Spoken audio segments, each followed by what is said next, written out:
rural Kansas, not just the metro areas or the military installations, but ties that are going to become very important economically and security wise in our state. And we need to pay attention to that from our point of view with the different agencies, KDM and others. So anyway, I thought would be good to have that background going in. Today, we are going to get started with a presentation of Kansas Highway Patrol. We are blessed and honored to welcome the Colonel, Eric Smith. Thank you, sir, for attending.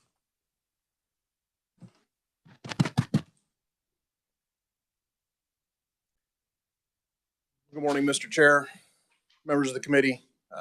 My name is Eric Smith. I'm the superintendent of the Highway Patrol, sometimes confused with the chair recently. I've been the superintendent of the Highway Patrol since July the 7th of this year. So I've had the opportunity to travel around the state and also to speak with other committees about the operations at the Kansas Highway Patrol.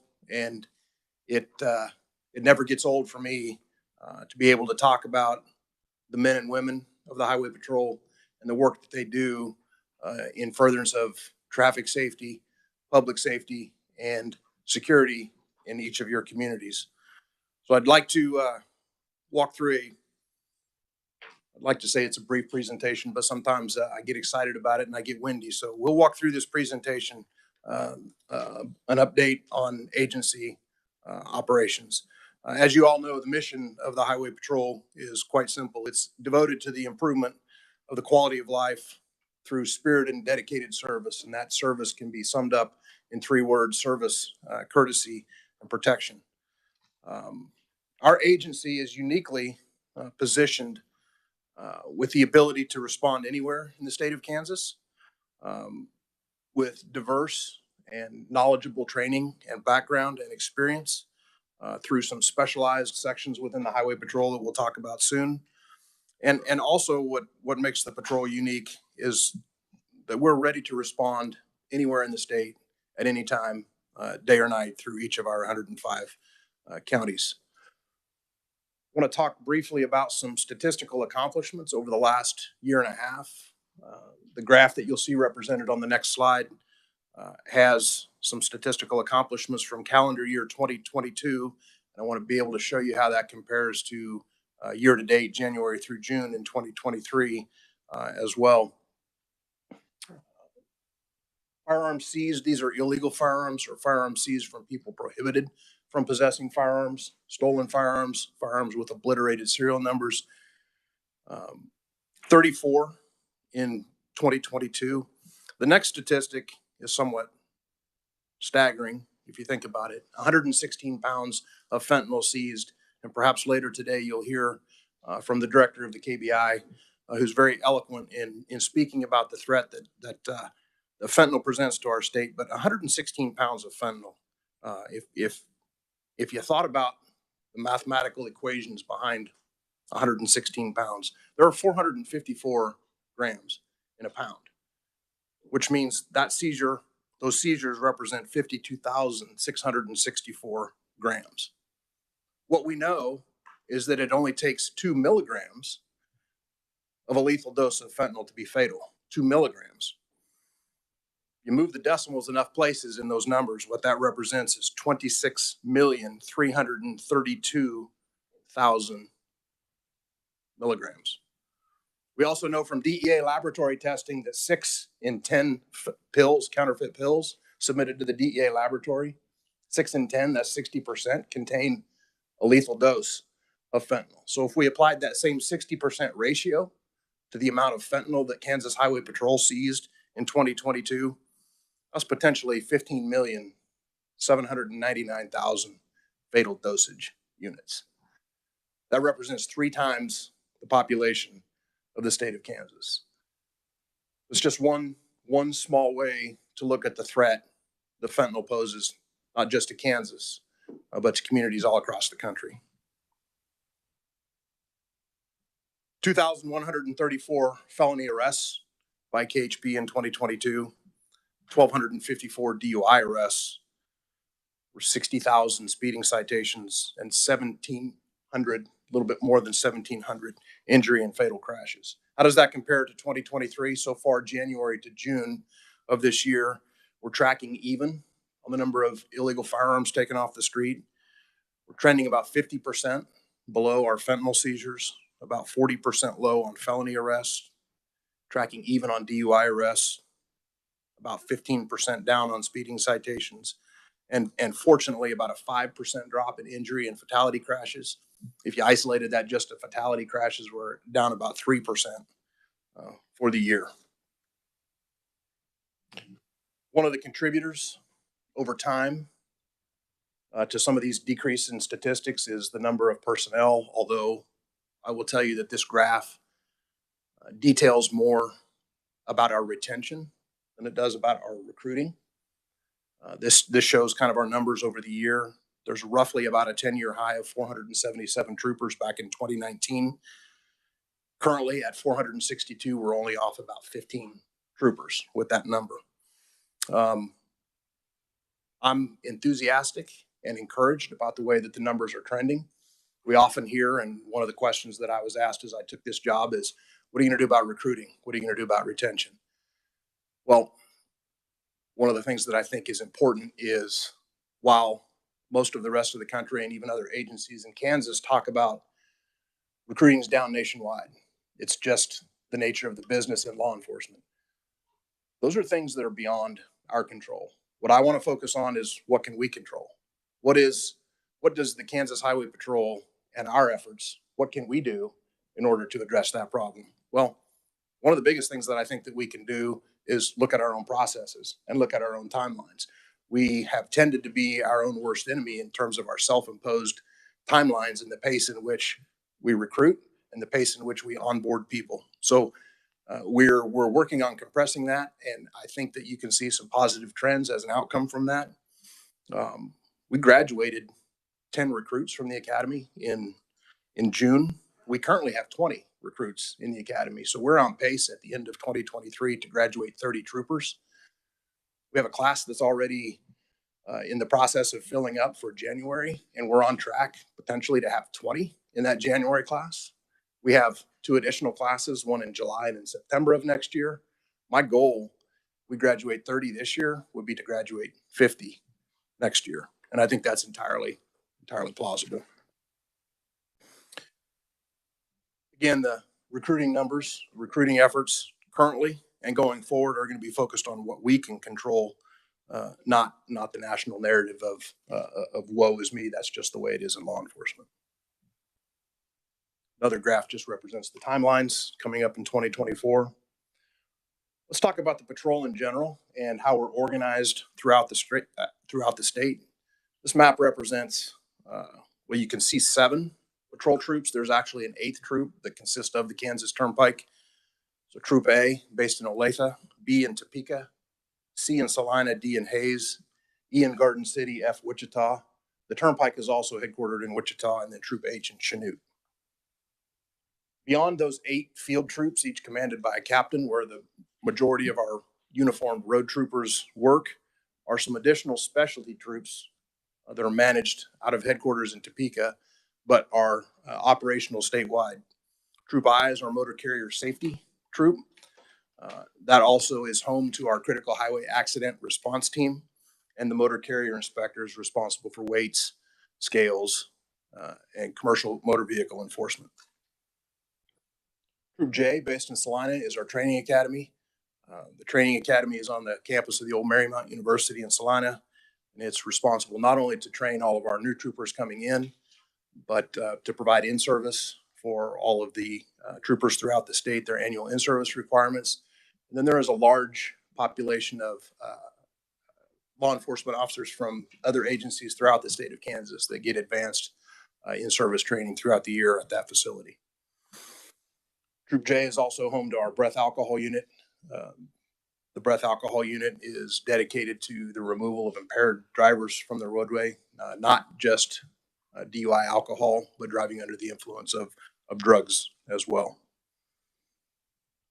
Troop K is the Capitol Police Troop here, based on the grounds here of the State House.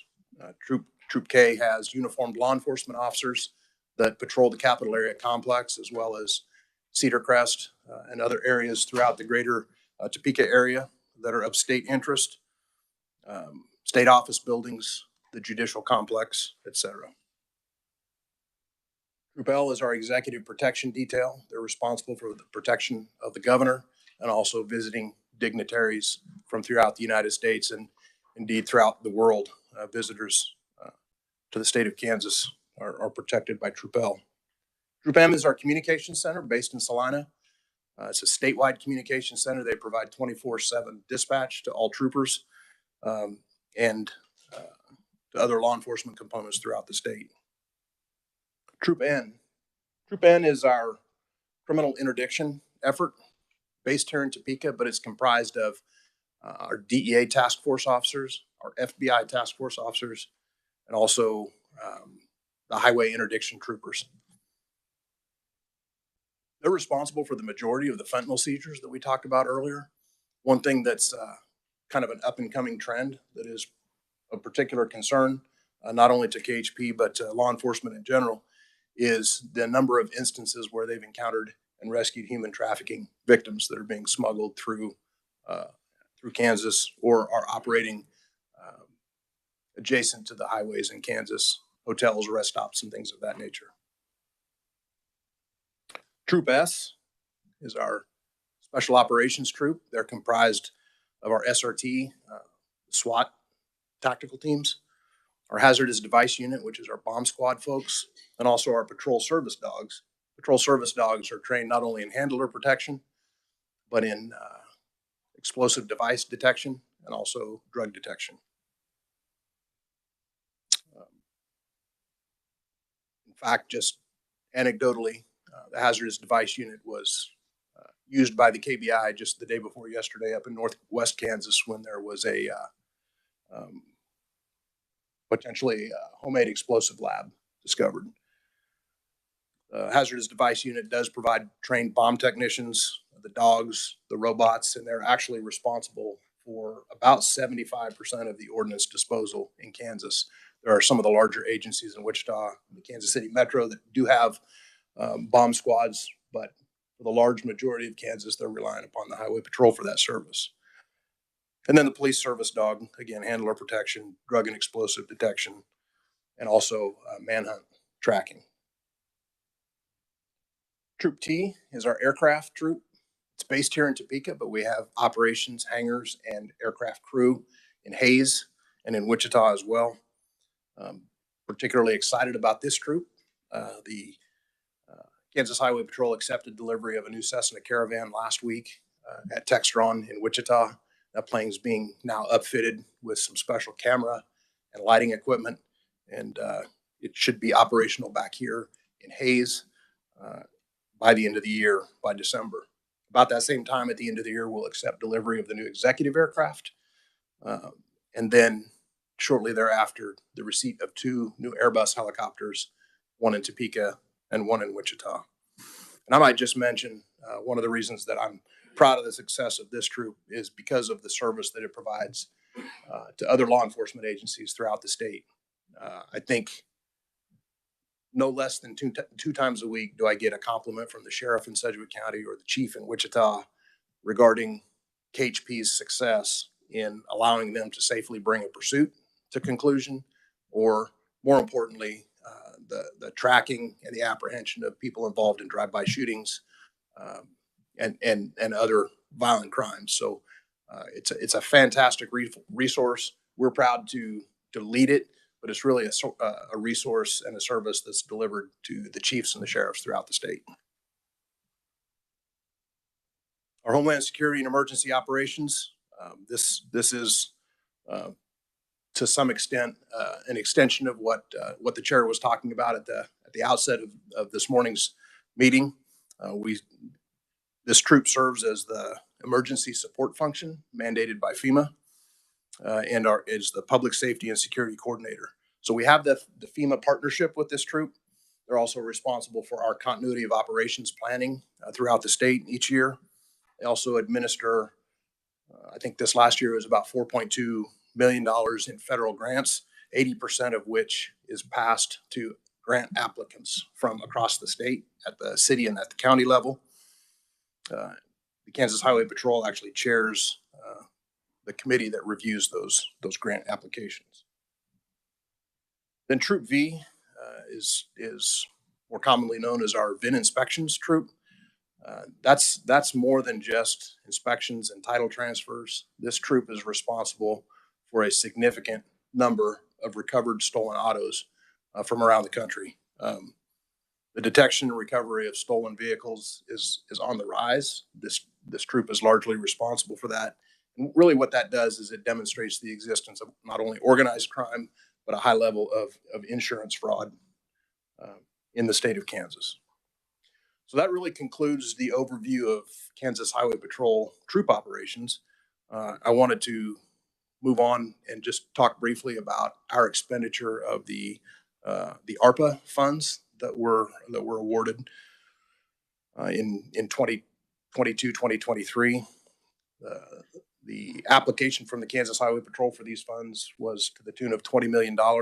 The approved grant was $15 million, and to date, about 14.26 million of that has been spent. The large majority, or the overwhelming, virtually all of that money was spent on law enforcement radio modernization to increase our interoperability with agencies across the state.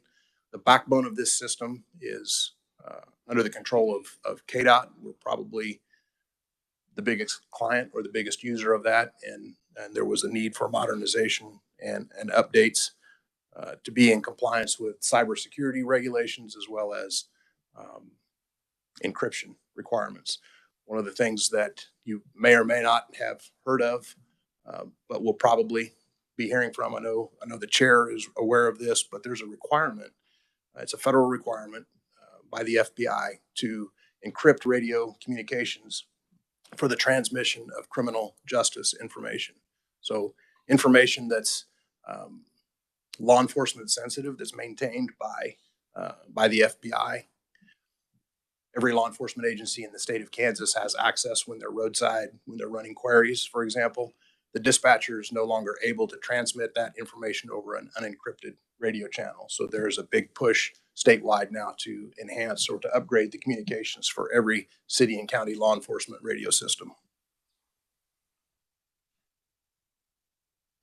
I also want to just provide the committee with a brief update to the extent that I can on the physical mail security threats from earlier this year. There's not a lot that I can comment about that. The Kansas Highway Patrol's involvement in that was limited to the receipt of postal or parcel here at the Capitol building. Legislators that received those threats earlier this year at their home addresses, that was handled by local law enforcement and ultimately by the KBI, who shortly thereafter turned responsibility for that investigation over to the FBI. That's still ongoing. There's not much that I can comment on that, and perhaps the KBI later today can provide a little bit more detail on that. What I will say, though, is that if and when suspicious mail or hazardous mail is addressed to a legislator or any occupant of this building or elsewhere in the Capitol area complex, Troop K, the Capitol Police, would respond, follow hazardous device protocols, and then notify the appropriate law enforcement agencies. Unless there are any questions from the committee, that's all I have to offer this morning. Thank you, Colonel. I appreciate that. Any questions from the committee? Senator Cluse. Thank you, Mr. Chairman, and thank you once again for presentation. It's always insightful. Just curious, how many months into 2023 was this slide with the firearms fentanyl? Yeah, that's that represents January through June, so a 6-month period at the beginning of the year. And so it seems like that fentanyl has gone down quite a bit. Is there something that's contributed to that? Are they getting smarter or rerouting themselves since you guys busted them so much last year? Or any thoughts? Yep. So that is actually one reason. The director and the director of the KBI, the Kansas Highway Patrol, the U.S. Postal Inspection Service, Homeland Security Investigations, and other stakeholders have established what you may have heard as the Joint Fentanyl Interdiction Team, JFIT. The goal behind that partnership was to attack all of the modalities. Fentanyl is not produced in Kansas. It's many times not even produced in the United States. It's smuggled into the United States. And so Kansas, while a consumer state, it's also a transshipment state. And the highways is not the only place that fentanyl is smuggled. It's smuggled through air, through rail, through intermodal freight. So if the highways are heavily hit by law enforcement, they will adjust, and we have to be prepared to adjust in where we enforce. So that is one reason. Another reason, and I don't have any empirical evidence to support this, but it's certainly my opinion and my belief. When I took office in July, Troop N, which is the team that is responsible for highway interdiction, was operating probably at about 20 to 30% staffing. So one of the first priorities was to open up for bid some of those highway interdiction positions and some of those DEA task force positions that had been unfilled for a considerable amount of time. It's difficult to make those seizures and present those cases for prosecution if the troopers responsible for targeting that focused enforcement effort aren't in those positions. So we enhanced that probably in late July. I think those troopers got into those positions, those transfer positions in August, and I would expect to see those numbers increase. In fact, I know that there's a large seizure that's not represented here that occurred in September. So I would expect by the end of the year, those numbers will start trending back upward. Thank you, Colonel. Senator Peck. Thank you, Mr. Chairman. I have two questions. You had mentioned on firearm seizures, obliterated serial numbers are seized. If a firearm is manufactured with no serial number, and that, I realize that would be few and far between, is that a weapon that would be subject to confiscation? I don't know the answer to that question. I would have to consult with the ATF on that. I know from a federal perspective, in order for that to be illegal, there has to be a nexus to interstate commerce. But certainly by no means an expert on what the implications or legalities are if that firearm was manufactured with no serial number and was otherwise not subject to those federal firearms laws. So I'm probably not qualified to answer that question as well as you might like. So obliterated means ground off or etched out, something like that. That's correct. My second question, on the one slide, you show the number of sworn personnel by year. What would be the full number, the number that would be considered by you fully staffed for the department? You know, Senator, that's a moving number because I'm told that we've never hit whatever that fully staffed number is. I'm told that fully staffed is 515 troopers. I'm also told that we're not funded for that many troopers, although the positions may exist on a table of organization. There's not sufficient funding for those FTEs. I'm also told that we've never actually in the history of the patrol been at 515. So while 515 might be the goal, my personal goal is to have as many troopers on the road as it takes to make Kansas safe, as it takes to meet our mission, both in the patrol sectors and in some of these specialty unit sectors. I would encourage you, Superintendent, if you could ever attain the maximum number, probably the legislature would be willing to fund that particular number for you. Thank you for that. I appreciate that. I'm only speaking as one legislator, by the way. Thank you, Mr. Chairman. Thank you, Representative Weigel. Thank you, Mr. Chair. Thank you for your presentation. I appreciate that. Looking at the statistics in 2022 and this year on speeding citations, Um, is there and I understand it's only 6 months on this year, uh, but still, if you're tracking and looking at that over a period of years, speeding citations were over 60,000 last year and only 26,000 this year. Is there a reason for that? I mean, am I missing something, or uh, even with we have when this was done, you still had 6 months left in this year. So I was just wondering, what is that, a statistical anomaly, or is there something more behind that? Well, uh, for starters, KHP does not employ a quota, so there's not a certain target number that we're going for every year. That number may tend to be cyclical. If I may, I'm going to ask Major Mitch Clark, our Administrative Services Bureau Commander. Major Clark, does that 60,000 represent actual citations, or does that include warnings? If you know. Okay. So I think to be fair um, to the calculations, it might be best if I got an end of December number for you for a more accurate comparison and report back to the committee. I would be happy to follow up as the numbers come in December to see if that evens out. One of the things that I can tell you that this doesn't represent is there are a significant number of grant opportunities funded by Department of Transportation that put more troopers out on the road during the summer months. And so, for example, certainly July, August, and September through Labor Day, and then as the Thanksgiving and Christmas holidays come around, there is a lot more targeted enforcement. So perhaps those numbers would trend a little bit north in the latter half of the year. But I can provide those numbers for you certainly as December winds up. Okay. And this is going to be kind of a follow-up to this. Um, when you do DUI enforcement, does the patrol do that by themselves, or do they work in conjunction with like the local police or sheriff's department? So DUI enforcement is a priority on every shift for every trooper and every trooper around the state.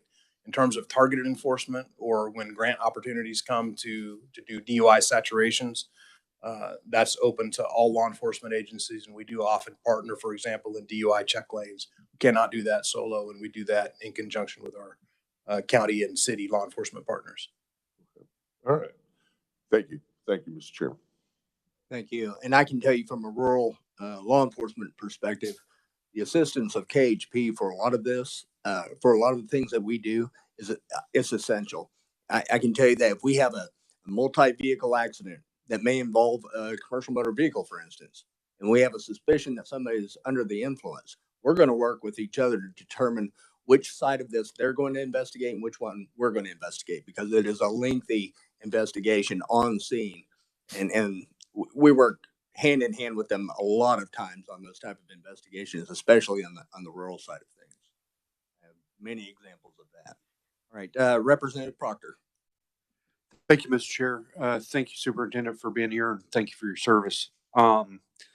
So you just touched briefly on the human smuggling and human trafficking. Could you talk a little bit more about kind of what are the situations where you're seeing that? Are we more of a transit state, or do we have a problem with, being a destination for this too? Both, actually. And there are two sides to this phenomenon of human trafficking. Sexual servitude is one, but forced migrant labor is another. So there are two vastly different tracks for the purpose or the motivation behind it. And because of that, there are two underlying criminal elements behind that. First of all, the drug trafficking cartels that are responsible for the methamphetamine and the fentanyl. This is because they are the masters of smuggling. They also get first dibs, if you will, on the smuggling routes for migrant labor. So in metropolitan areas and in rural agricultural areas, the migrant labor seems to be the trend, and a lot of that is driven by and facilitated by the same transnational criminal organizations responsible for the drug trade. And the motivation there is money. On the sexual slavery side, the underlying criminal organizations responsible for that vary. There are some Chinese transnational criminal organizations responsible for that, and also some homegrown domestic and localized prostitution-related organizations responsible for that. So your victims can be anywhere from young children who are being trafficked along with their parents for purposes of migrant labor, or even young teenage girls for more illicit purposes. So multi-factor drivers for that, and it transcends a couple of social groups as well. If I could, Mr. Chair, so this last session, we passed a human smuggling law. Is that turning out to be a good tool? Do we need to do more work on that? Do you have any impressions on that?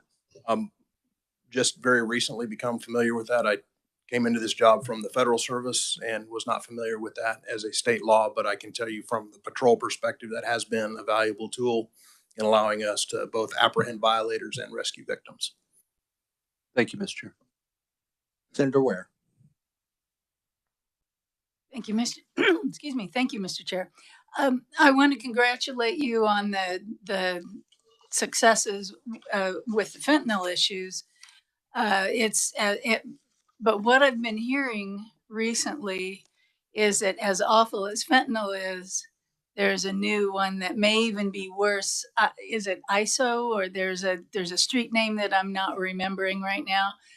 That I don't know if it's fatalities or how easily it is to become addicted to it, or what the aspects are, all of the above. Is that handled in the same kind of way because it's different? Does it change things? So I think what you're referring to is xylazine. Xylazine is a veterinary tranquilizer when it's used in its proper and approved format. Xylazine in the veterinary world comes in powder form, but much like fentanyl and much like years past, we heard about K2 spice, for example. These are analogs of a controlled substance, and as analogs of a controlled substance, they are not necessarily in and of themselves controlled. So as a veterinary pharmaceutical, the controls on that were lower than they were on some other illicit drugs. The problem with the DEA at the federal level, or even the state at the pharmaceutical board level, controlling something like xylazine that has an unattended negative consequence on the veterinary and the farming community. The other thing about xylazine that we're seeing in the enforcement world is that the xylazine leading to overdoses and fatalities is not being diverted from the veterinary space. It's not the powder xylazine. It's actually the precursors that are being smuggled illegally into the United States from places like India and from China. So it's actually coming in a different format. It's not being diverted from its intended use. It's being smuggled in the United States for the specific purpose of targeting the drug user population. So are your efforts similar to how you're handling fentanyl, or is there something different because this one is different? I understand it makes really awful sores on the users and that sort of thing. It does. Senator, it's flesh eating, number one. And number two, and this is perhaps the most scary part, unlike fentanyl, where an overdose can be countered by the use of something like Narcan, xylazine is not an opiate, and Narcan won't work. And if you consume a lethal overdose quantity of xylazine, that's not going to bring you back. You'll die. Fortunately, to date, we haven't seen a huge influx of that in Kansas. I think there have been some instances of laboratory submissions to law enforcement laboratories. This is largely a coastal issue right now, but I could virtually guarantee you, just like any other drug trend, what starts elsewhere will end up in Kansas. Anyone else on the committee have a question? I have just a comment, really. You're speaking on the ARPA funds that were used for radios across the state. And someone may look at that amount and think, my gosh, how much is a radio nowadays? I can tell you that the radios today are not the radios of 20 years ago. I'll tell you from Burlington, Kansas, my hometown, we took a trip out, my sheriff and I, to Wyoming, got to Burlington, Colorado, and did a radio check from Burlington, Colorado. Very interesting. I overheard the radio, and so I went ahead and did that. And we could communicate that entire distance over that radio. That digital system is incredible, but it also requires some pretty expensive equipment to make it run. And so it's, I think, critical. One of the things we learned in 9/11 was interoperability being very critical to efficient operations and being able to control scene, mass casualty scene. I think we're very blessed in Burlington or in Kansas, not just Burlington, but Kansas, to have this type of communication. I can go on scene with you, with Kansas Highway Patrol, with another sheriff's office. We can all get on a common channel, and it's as if we all work off of that same channel all the time. It's a fantastic resource. So, Thank you. And I would just comment, if I could, while the number may look large in terms of dollars and cents, if you consider that every commissioned law enforcement officer in the Kansas Highway Patrol, whether you're a motor carrier inspector, a Capitol Police officer, or a trooper, there's a base or a mobile radio required for the car, a portable radio required for your belt, and then that amount also upgrades the entire communications console at the dispatch center in Salina. So it's more than just a walkie-talkie. It's that plus all the cars plus all of the dispatch infrastructure. they're little computers. They have GPS in them. It's a fantastic resource. So thank you, Colonel. If there's nothing else. Thank you very much. I appreciate it. Thank you. We are running just a little bit ahead of schedule.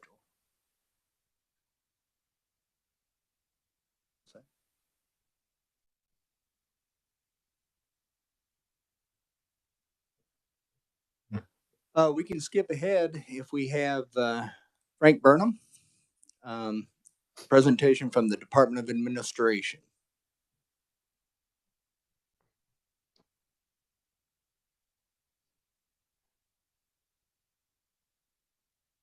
And I understand a portion of your presentation will be a closed session.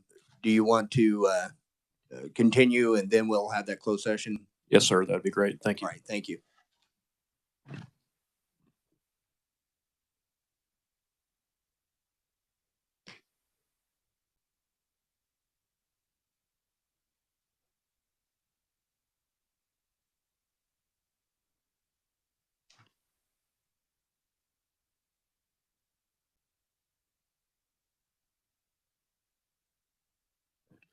Morning, Mr. Chairman, members of the committee. I'm Frank Burnham. I'm the Deputy Secretary of Operations for the Kansas Department of Administration. I also serve as the Facilities Director for the Capitol Complex here. I'd like to start today by addressing the first item on our agenda here is in reference to the docking building, specifically things that might impact the Highway Patrol, Troop K, as the Colonel mentioned. And furthermore, some of the elements that are being designed into the new structure, the new site, that pertain to security and protection of that site, and some things that we've learned, some of which I'll get into more specifics in my second presentation regarding how we're using our ARPA funds. I'm pleased to say that we were successful in uprooting and relocating the Highway Patrol. They were kind of the last sole tenant in the docking building. They had their full operations there. That's their central monitoring, their dispatch group, and their general patrol for the Capitol Complex. We were able to move the central monitoring and the dispatch to another state office building, have them fully mobilized and up and running so that we did not miss a beat in protection and surveillance of the Capitol Complex. And that was accomplished by December of last year. And we followed up by moving the rest of the patrol operations to a facility that's leased short-term within a block of the Capitol complex, and they're co-located with my facilities management team. So we were able to get everybody out while the building started to come down. The demolition of the building, as you've seen today, if you haven't been here for a few months, it's moving along at a rapid pace. We started back in February, and we are on track to have the building completely down to grade by the end of this calendar year, at which point it'll start going vertical again. We've been able to maintain the Capitol Complex utility plant, so we have a minimal amount of staff over there to operate that facility. The completion date for the new docking building is still on track for June of 2025, at which point the Capitol Police will relocate to that facility and have a fully mobilized facility. I'm going to go into some more specifics about the building. I'm not going to share floor plans in the open setting of the Capitol Police for security purposes. Here is an overall image of what the new building will look like once it's reconstructed. Again, it'll be a 3-story building. In the far distance there, you see our KDHE laboratory, which again is really making great progress. We're on track for occupancy of December of 2024 on that project. Here on the site, you'll see some additional features that are added, including a public plaza that faces the State House. That will be a heated plaza for state use year-round. We have additional security parking now on the west side. That'll be gated security that will provide for secure parking for both facilities and the Highway Patrol and for their intakes for any arrests that occur on our campus. Here's an image of the building as you're approaching from the State House. An image of evening, again, security lighting, adequate lighting, but also just showing off the new building here on our complex. So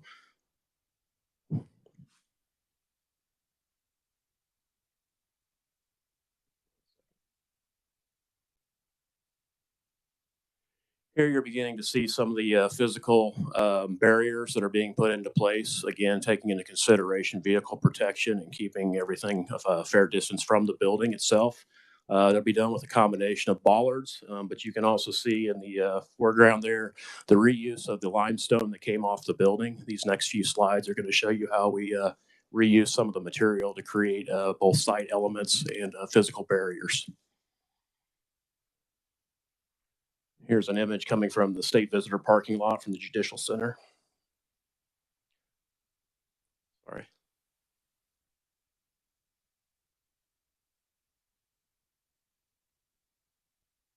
Here's the water wall feature. Again, this is a recycled limestone that will provide a year-round water feature, similar to what's downtown Topeka on our Evergy Plaza.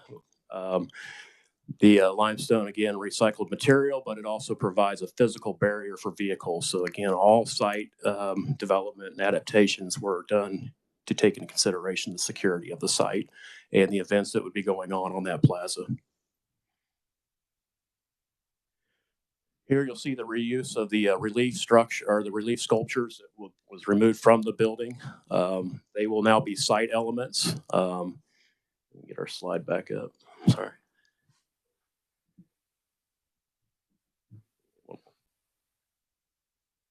And there is these are the traffic rated gates that I'll talk about a little bit later too, that we did not currently have around some of our buildings.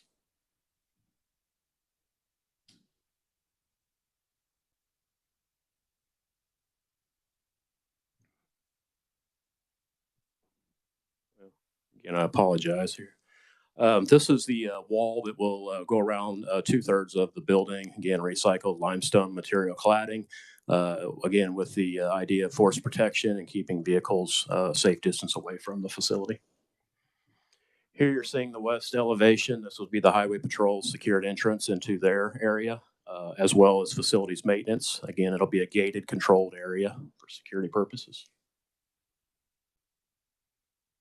Now, as we enter the building, here's the approach and the next slide. This will be a very similar process to what you currently do here at the State House. This building will be linked by the tunnel and will remain open for both the school children tours, legislative members that are moving back and forth to the multi-purpose spaces. So we will go through the same screening process in the docking building that we currently do at the State House.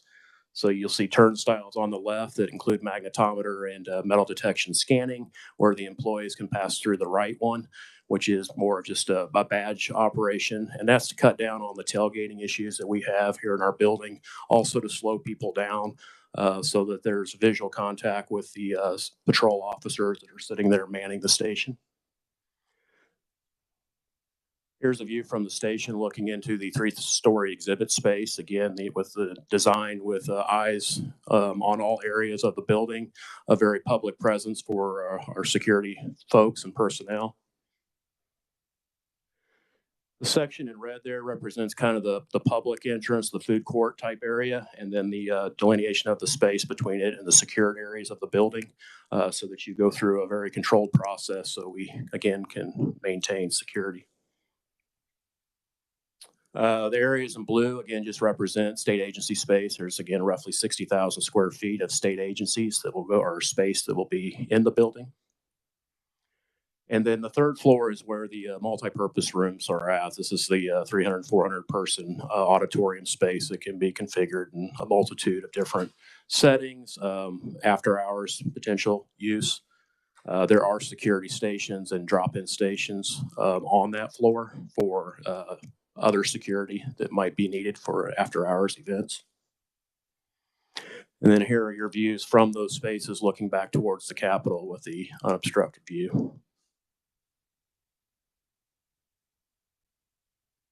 Here's our multi-purpose area. Again, those walls will retract up so that the entire third floor can become an event space. And multi-purpose rooms, again, with drop-down dividing walls for a whole host of configurations for state use. Here's a little bit of a commerce thing. Promote Kansas products, food availability for people in the Capitol complex, both the public and our legislative members and our staff. Again, this can be secured after hours so that there are vending options, but we have the ability to control movement throughout the space designed within the project. So that concludes the docking updates. I'm happy to take any questions on them. Yeah, we can do that, committee. Representative Weigel. Thank you, Mr. Chair. Thank you for your presentation. Looking at page 18 where it gives the kind of a breakdown of the exhibits legend. It says, "Welcome to Kansas Interactive Console." What exactly is that? Those are still being defined with our design team. Those are some early ideas. We have one idea of a video board up there, kind of like the, I guess, the Wall Street ticker that's talking about Kansas, whether it's our employment numbers, our stock, just a way to, again, promote Kansas in different forms so that if you're there for a conference and you're in between, you're walking around, there's just a way to continue to promote Kansas and everything we have to offer. Can I ask a follow-up question on that? Can that be adapted for other uses besides welcoming people in there? I mean, just spitballing here, could that be used to, like, say, all of the governors of Kansas and give a little short bio? Could that be something that could be incorporated into that? Certainly can. At this point, we've just identified the potential areas for opportunities. There will be lots of digital areas for digital content, also lots of physical displays. We have the ability and we'll have the control to, I guess, control all the monitors within the facility, whether we're recruiting the next business to Kansas or whether we're having some kind of a large conference or a Kansas week. So I think the content is really unlimited, and what we're going to be able to do, we're just going to provide the infrastructure. And that's something we're working on over the next 18 months as we develop that with our partners. All right. Thank you, Mr. Chairman. Any other questions on this portion? If not, we'll move on to the next. This will be a closed session. So, go ahead, Vice Chair.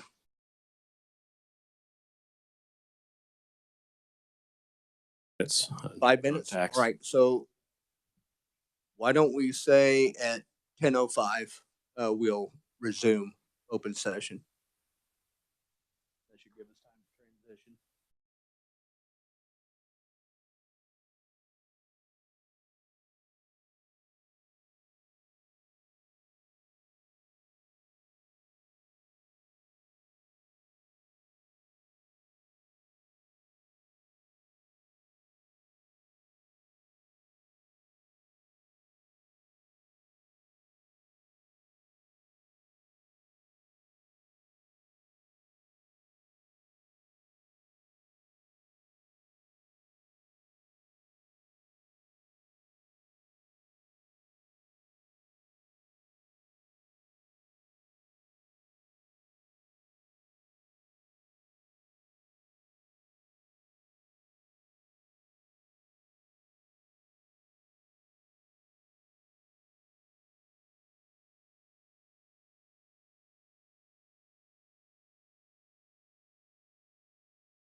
Thank you so much for your presentation. Very helpful. Thank you.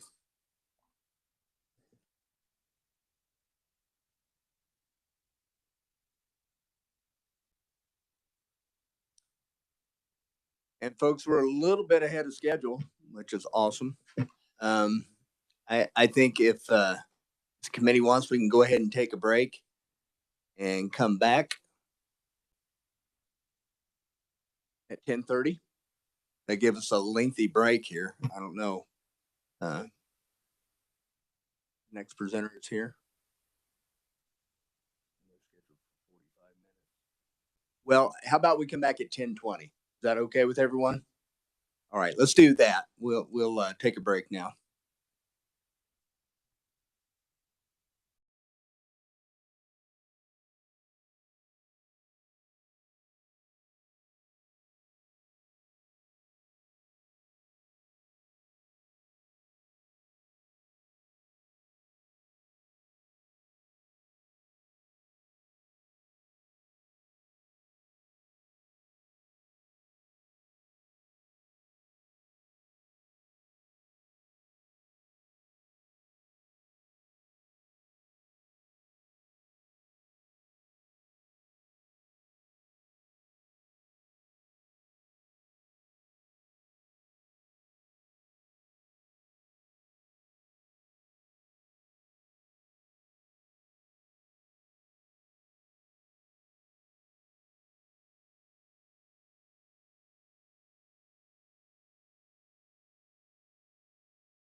All right, this next portion, presentation on Kansas security from Department of Homeland Security, Mr. Dave Young. This will be a closed session.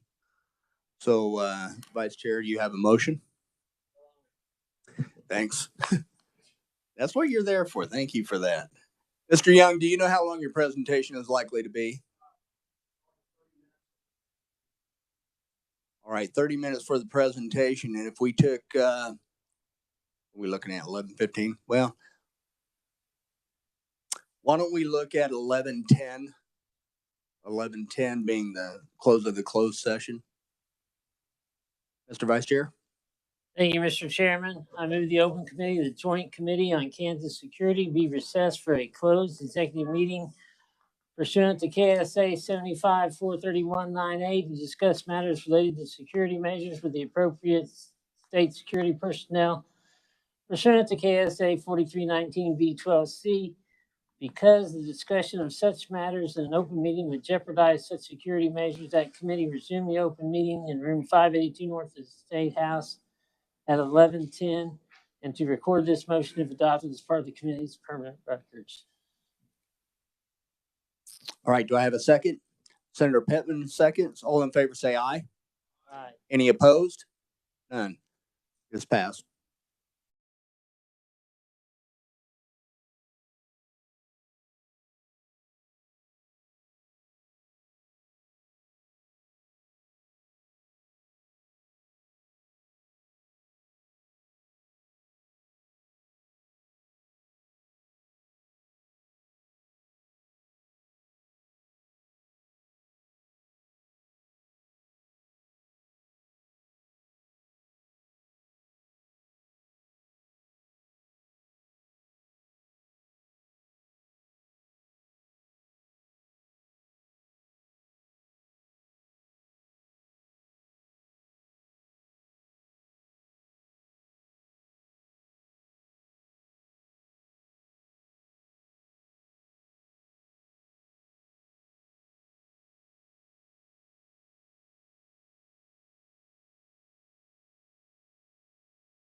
All right, our next presentation will be from the Kansas Information Security Office. It will be a closed session as well. Okay, how do we know which is?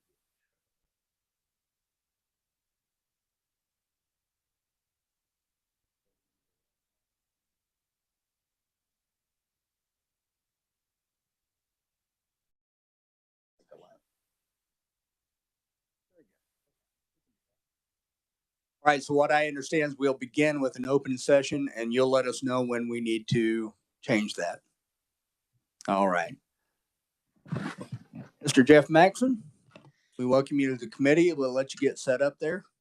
All right. Good morning, Mr. Chairman, members of the committee. I'm Jeff Maxson. I am the Chief Information Technology Officer and the Chief Information Security Officer for the state of Kansas Executive Branch. So as we're getting set up, kind of give an overview. We'll cover a couple topics about the structure of the Kansas Information Security Office, some of the resources we have, also some of the funding mechanisms that were provided to us this past legislative session, and how we're expending those. I'll give a threat kind of overview or landscape analysis. That will be where we go into kind of closed session and kind of some of the specific things we're doing to counter those as well. And then we'll wrap up with some questions around generative AI and also what we're doing for outreach to local governments as well. So Sounds great. It.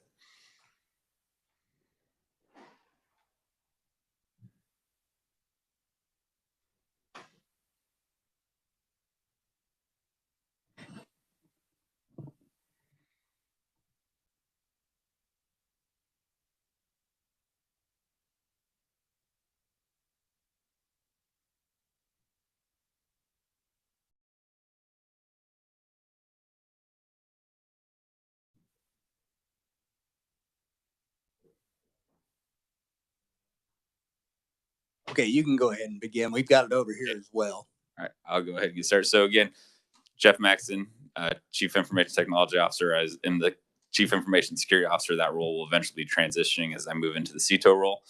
With me today, I have my Deputy Chief Information Security Officer, Mark Abraham, in the back, as well as Aaron McGinnis, who is our Director of Cyber Collaboration, Cyber Preparedness. So I'll talk about a little of the things that they're doing as well. And so they're here to answer any questions as well.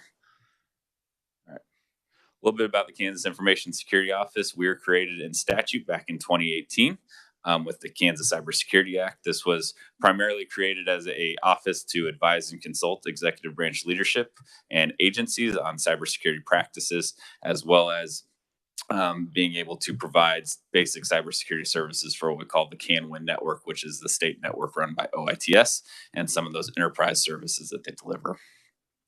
At the time, the model was basically a chargeback agency, so we were receiving portions of revenue from the other services to provide security around those. But we also did have a fee-for-service model where we would provide services to agencies based on a fee structure where they'd pay us for those services.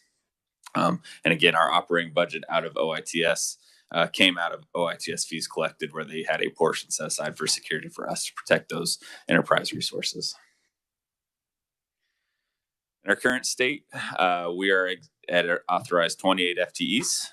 That is including an additional 9 that were allotted to us through the budget process this past legislative session. So before we're at 17, and then we are now up to 28 FTEs. And also last year, we did start, or almost in our third year, actually, we did start a cybersecurity internship program. So we do have a handful of interns working with us as well.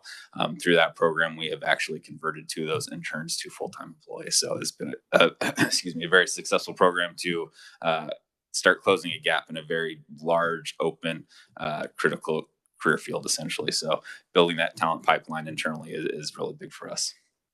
And this year, our budget is approximately $11 million. Approximately 5.75 of that comes from state general fund. That took place this last legislative session. And then 5.25 million are off budget, which are those portions of those fees that are collected and given to the security office to provide some security services across those enterprise services. So with that adjustment in fee, we are looking at providing services out to all executive branch at no cost. So we've removed some of the charges and fees that we've had because, again, it shouldn't be a pay-to-play model, as we recognize it impacts everybody, and it shouldn't just be the ones that have money that are getting a more advanced level of cybersecurity. Also, as part of that legislative session last year, we did give the CISO authority to set cybersecurity policy. So sometimes that can be conflicting between the CIO and the CISO, between getting things done versus protecting what we're trying to do. So we want to make sure there is an avenue for the security officer to set cybersecurity policy, but again, working in tandem with the CIO or CITO in this case, to execute, getting the mission done while protecting it. All right, as we started moving after the creation of the security office, we did set up some strategic goals for the organization. And the primary strategic goal is to ensure the confidentiality, integrity, and availability of state's information technology resources. So again, this is kind of what is the principle outlining our initiatives, and we did develop some strategic outcomes for the security office in that process. So with that, we have 5 strategic outcomes. The first one is secure. And again, these are kind of our guiding principles and how we deliver our services. We try and align them to these goals, as well as we are also aligning these goals to what we call the National Institute of Standard and Technology Cybersecurity Framework on how we protect the environment. So our first strategic outcome is to be secure. So develop a collective and enterprise-wide approach to cybersecurity to protect the state from the impacts of cyber attacks. Again, obviously, we want to be secure. As we started doing this, and we're looking at it that enterprise model. And so we had this before we came to the legislative process of seeking funds to provide an enterprise style of cybersecurity. Also want to be vigilant. We know these attacks are constantly happening, and we have to be on the lookout for actively seeking them. They're trying to hide in the shadows and trying to be stealthily. So we need to be vigilant in what we're doing. So again, design and build and implement capabilities to seek out, identify, and remediate cyber threats and vulnerabilities within the state of Kansas enterprise. So again, being constantly on watch, trying to make sure we are catching anything. We're the security guards, more or less, of to the enterprise. And everything we do, we want to be in a resilient fashion. Again, bad days are going to happen. We need to make sure we're being resilient so we can stop whatever is happening and then recover quickly and get back onto normal operations. So design and build and implement solutions and services that can survive disruptions and can be recovered to a known good state of the organization. And our last 2 is being compliant and consistent. So obviously we have a lot of federal mandates and requirements in how we need to do things. And so we want to build an enterprise environment that is compliant. So ensure these enterprise efforts abide by all applicable rules, laws, regulations, and policies while aligning with industry standards and best practices. And then finally, consistent, again, getting away from only certain folks that have money get better security. This needs to be a baseline, just mandatory across the board. And so how do we get that everybody is getting security at a consistent level? So again, adopt information security and risk management principles in a structured and uniform manner across the enterprise. And again, we've really been able to execute on that after this past legislative session and the transition of our funding structure and resources. So again, we're hitting that to apply that across all executive branch. A little bit about our structure. We really have 3 different tenets. So at the top of the organization is the Chief Information Security Officer. This is defined in statute as to be the lead of the Kansas Information Security Office. And underneath that, we have 2 primary groups. We've created this past year the Division of Cyber Collaboration and Cyber Preparedness. This was kind of a organization that was bred out of the governor's cybersecurity task force back in 2021 about needing a position that is focused on outreach and preparedness of cyber incidents. So we created that last year, and we have staffed that right now. It currently has 3 full-time FTEs, the director, a disaster recovery analyst, and then an information assurance analyst who is focused on training, things like that. So that is our newest area. And then our 2 primary operational areas fall under the Deputy Chief Information Security Officer, and those are our cybersecurity operations and our information assurance operations. I'll talk a little bit about those here in a second, but we have the technology side and the management side of cybersecurity. All right, so cybersecurity operation, these are the guys that are playing with the widgets, playing with the technology and implementing it, designing it, architecting it, and deploying it. So under this area, we have 2 kind of functions. We have our security engineering team. Again, those are the ones that are designing, implementing technologies. And then we have a security operations center. These are the guys that are watching the screens, looking for the bad actors, looking for that activity and alerts from our tools that we have across the network, and then responding to them. Those are kind of our first responders. So they're ones that are combing through a lot of data, looking for the anomalies and investigating those so we can, again, identify things quicker, get them out of the system and move on into a good known state. So they are front line to that. And so some of the other things they do is we're also doing the cyber threat intelligence sharing. So again, some outreach to local governments within our agencies. As we see threats coming in, we're sending that information out to the agencies so they're aware and they're tracking on things. So as things, for example, some of the big vulnerabilities that have been announced as cyber actors that are exploiting, we're trying to get that out to the agencies quickly so they can patch and start recovering as well. And then they also protect, again, that CanWin network, which is a state enterprise network, which exists and provides services to all 3 branches of government. And we have connections out into all 105 counties. So that is a very large network. It's the largest network in Kansas. Our information assurance team, again, these are kind of the management side. This is made up of our information security officers.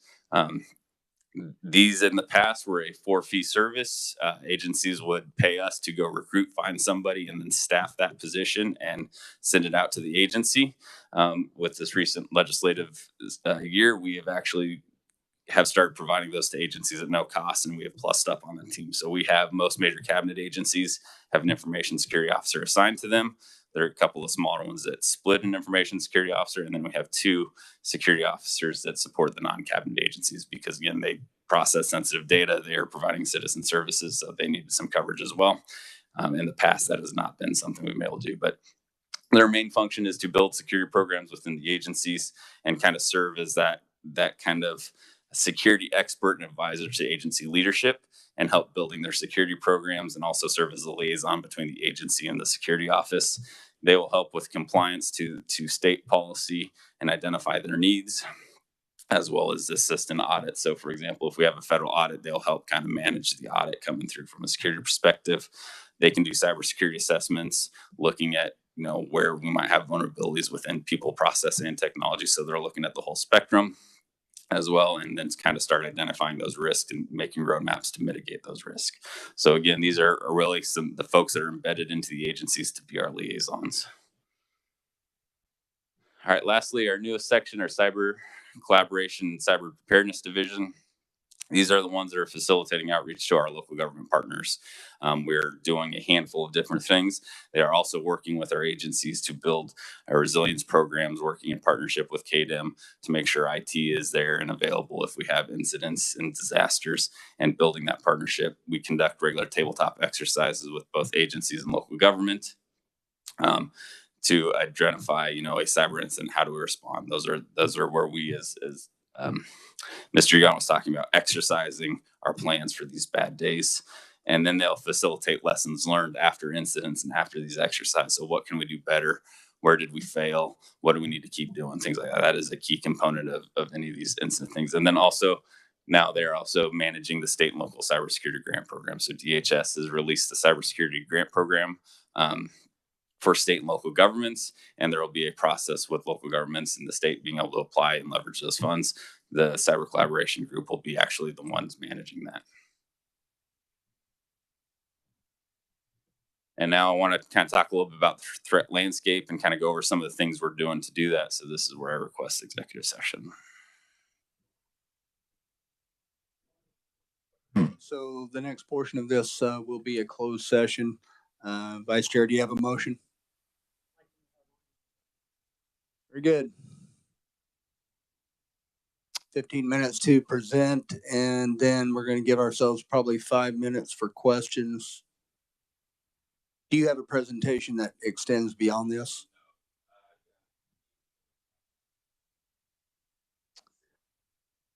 We have time. Let's give it a 15-minute presentation time and about a 10-minute question time so we don't run out of time. And if we end early, we end early. But let's do that. So we add, it'd be 25 minutes from now.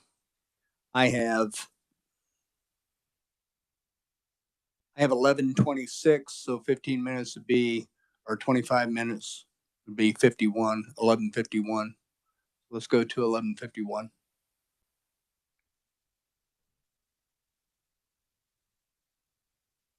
He has the list.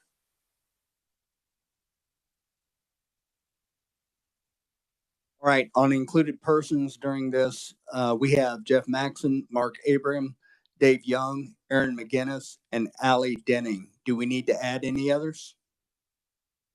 Seeing none.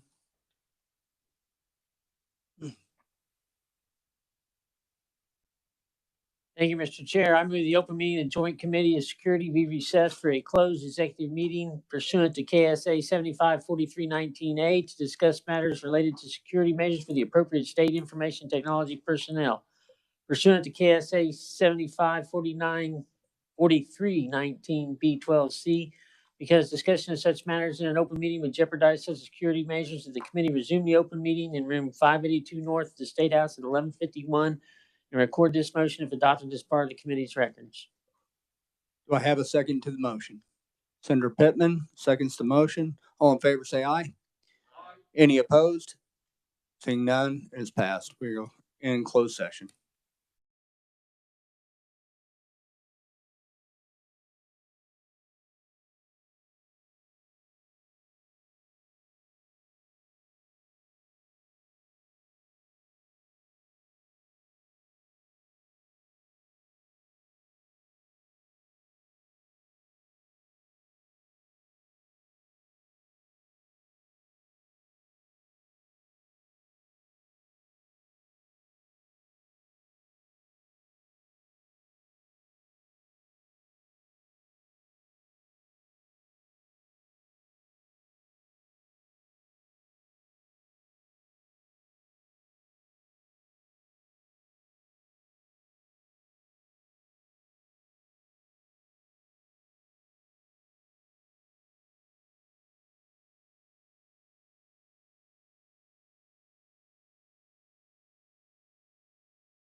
All right. So real quickly, kind of going into that conversation, kind of wait for these slides to come back up.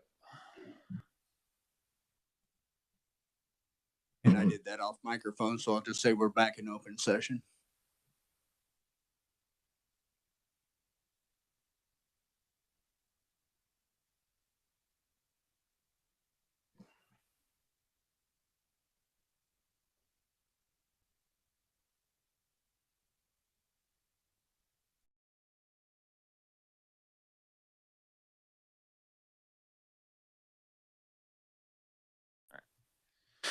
All right. So after going over that discussion, as we look at things and our solutions that we're trying to provide, we're building on this principle called defense in depth. So obviously, as Dave was mentioning, there's no one button that solves all of our problems or one tool that solves our problem. We have to layer in controls and tools, and those are people, process, and technology. So we use a strategy called defense in depth. And so to talk about layering controls in at different places and procuring different tools, it's to build these layers. And some people say it's an onion, and complete circles, but you have to make it so you can still function. So there's ways to get to your resource. And again, this is just a kind of a little representation of it. You have your assets. There's things like antivirus and patch management. You have your access controls, whether policy, physical access, physical security is part of that, your policies and procedures for the people and process. So again, building this defense and depth strategy is one of our key principles for cybersecurity perspective. So not one strategy defends against one tactic, and you have to have this kind of layered approach from a cybersecurity perspective. All right. Real quickly, there's a request about our state general fund enhancements, cybersecurity operator. I did discuss those a little bit, but essentially we had 9 new positions that were allocated through this SGF funding as well. We eliminated the charging of any cybersecurity services to any executive branch agency. So all these services that we provide now from our office are at no cost or part of additional cost or part of a existing rate for other enterprise services where we have to cover the security costs for those services. One of the big things we did with this, as I mentioned, is we're providing information security officers out to agencies at no cost. Again, these are management level folks. So in the past, we were having to charge significantly to the agencies to cover the salaries, but now we're absorbing that at no cost to the agencies. And multiple tools that we're providing into agencies at no cost are that endpoint detection response solution, an enterprise patch management solution, that identity access management solution, and a new solution called governance, risk, and compliance. So this is a solution that allows us to document risks, assign risks, track something we'll call plans of action as milestones in terms of tracking and closing those risks. In the past, we've been living under something where we're just using Excel spreadsheets. So our staff was inundated with just using Excel, which is not an efficient tool. And so this is a first venture into a actual solution to start helping track and manage risk and compliance. So this is something our information security officers that are supporting agencies are very excited for. Also, from a central perspective, I can start seeing the big picture of what they're finding in the agencies in a central location and not trying to collate into one Excel spreadsheet from, 13 different major spreadsheets and then the additional 50 from all the non-cabinet agencies. So with that overview, I'll stand for any questions on that piece. I do have generative AI next, which I can go through, and then also our outreach to local government. Committee, any questions?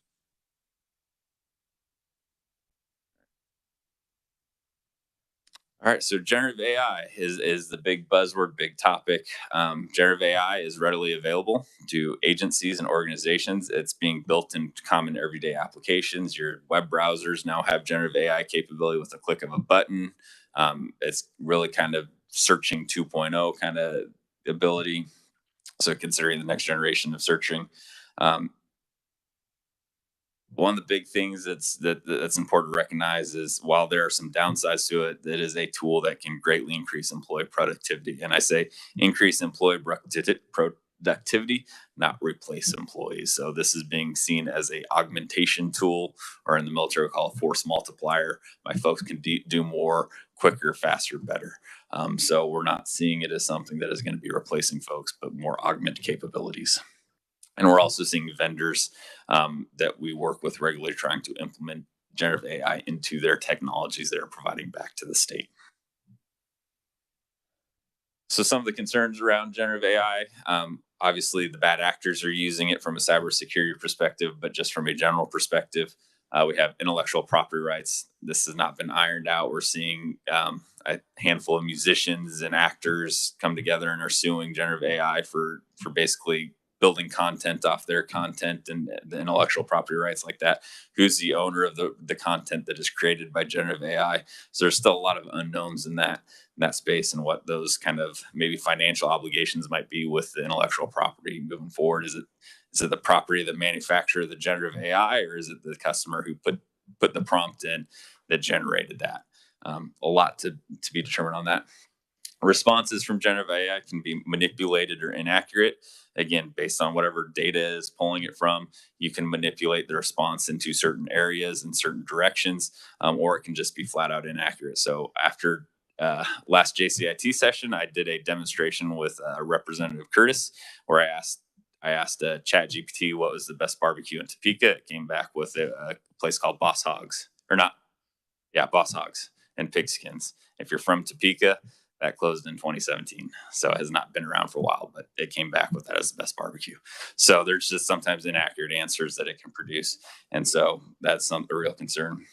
Another thing that we're worried about is something called AI hallucinations, where it just starts making stuff up. So there's an instance where a respected attorney was preparing for a court case and was using generative AI to help prepare his brief, and the generative AI actually made up court cases to back his brief, and he submitted that without vetting it, and they've discovered that, and that pretty much damaged his reputation, I expect, as well. So it'll make up data points that it might not have any knowledge of, and so it just creates them out of thin air.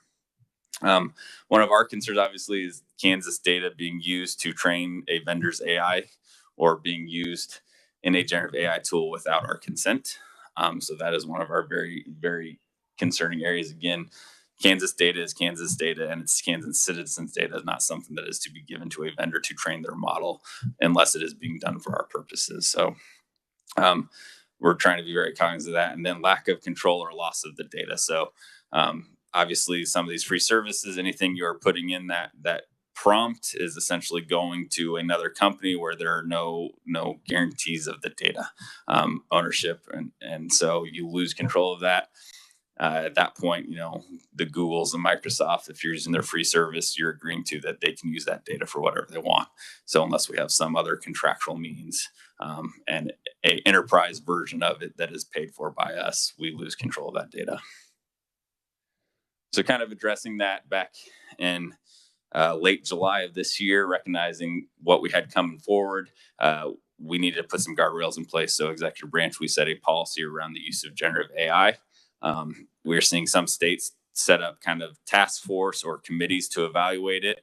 While that is an appropriate model, this is moving so fast, we want to at least get something in place first. We're still examining some sort of task force or working group within Kansas to further evaluate. But this policy basically just sets some guardrails. We want to explore it. It's here. We can't ignore it. Our vendors are all trying to integrate it into their technologies, so we have to do something. But what it does, it sets guardrails, and it serves as kind of our introduction to the technology and the risks. The big key to this is that it prohibits generative AI use without human intervention. So, to catch those hallucinations or inaccurate data, anything we're using with generative AI has to be proofed and verified by a human, so we don't run into those areas. Also, it cannot make final decisions. We don't want it making final decisions. It's also requiring our vendors to disclose if they're using generative AI on their products. We need to know if they're doing it. We need to know that they're demonstrating positive control of the data, and they're just not themselves sending it to an open cloud that data can be used maliciously. And again, it explicitly says it can't use Kansas data to train their models unless that is something we're explicitly asking them to do, is build a generative AI model for us. So it was very high level, but stand for questions on generative AI. We'll open up for questions. I'll tell you one thing, that listening to or dealing with chatbots out there, AI, you can tell they're working off of AI. It's kind of like my old boss. They listened to about 3 words I said and decided that I need that answer, you know? Yep. It's so frustrating. All right. Any questions from the committee? Representative Proctor. Thank you, Mr. Chair. So on this topic of using Kansas data to train generative AI, I asked this question of several people and get different answers. We have a proliferation of license plate readers across the state, not just on the turnpike, but a lot of municipalities are buying them. I think my municipality just bought them. Where is that data? Yep. I can't speak to those specific use cases. I'd assume, depending on the vendor, that the vendor and any organization that has a contract with a vendor should have that there are positive controls around that data. So some of them could be cloud solutions, some of them could be back on prem at their local police department where they're storing that data.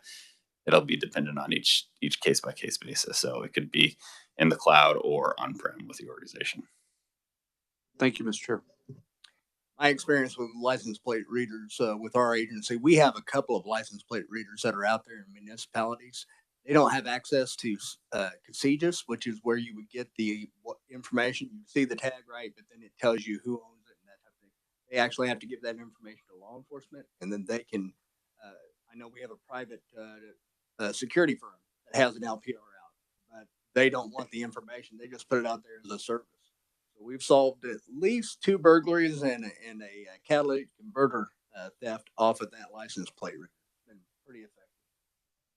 My concern is there are several national repositories for data that's coming in from license plate readers, and so you've got an identifiable number connected with movements of that person. Somebody could take AI and develop patterns and identify, this guy's probably a criminal, even though you have no probable cause except the AI spitting out. And so I think it's a big concern. I think that we should be looking at requiring law enforcement agencies to maintain the data in the state, not sending it off to the cloud to some server in some other state. Any contract, at least from the state perspective, we put in that they can only use the data as prescribed in the contract. So they shouldn't be doing that because that would have to be explicitly authorized because, we don't want them using our data for anything where they can monetize, et cetera. It's our data. It's for our functions only. So that only applies to the state, not to all those municipalities. So Sedgwick County's got license plate readers. I don't know where that data is going. So thank you, Mr. Chair. All right. You have another presentation for real quickly. Last slide, promise. I know I'm holding up from lunch. So again, as I mentioned, one of our big issues is outreach to local governments. They are tied to the state through technology in various forms or fashion, whether it's county, city, school district, they have nexuses into the state. So we recognize that as a challenge. We recognize they are struggling themselves, and so we need to do better. We have arguably some more resource than they do. While we still resource constrained like everyone else, we do have some more resources that we can throw at this to help solve the problem. Like I mentioned, 2022, we created our cybersecurity collaboration cyber preparedness division. Since we've created it, we've hosted 2 statewide public sector cybersecurity summits. We held one last year in 2022, and we held one just a few weeks ago here in Wichita.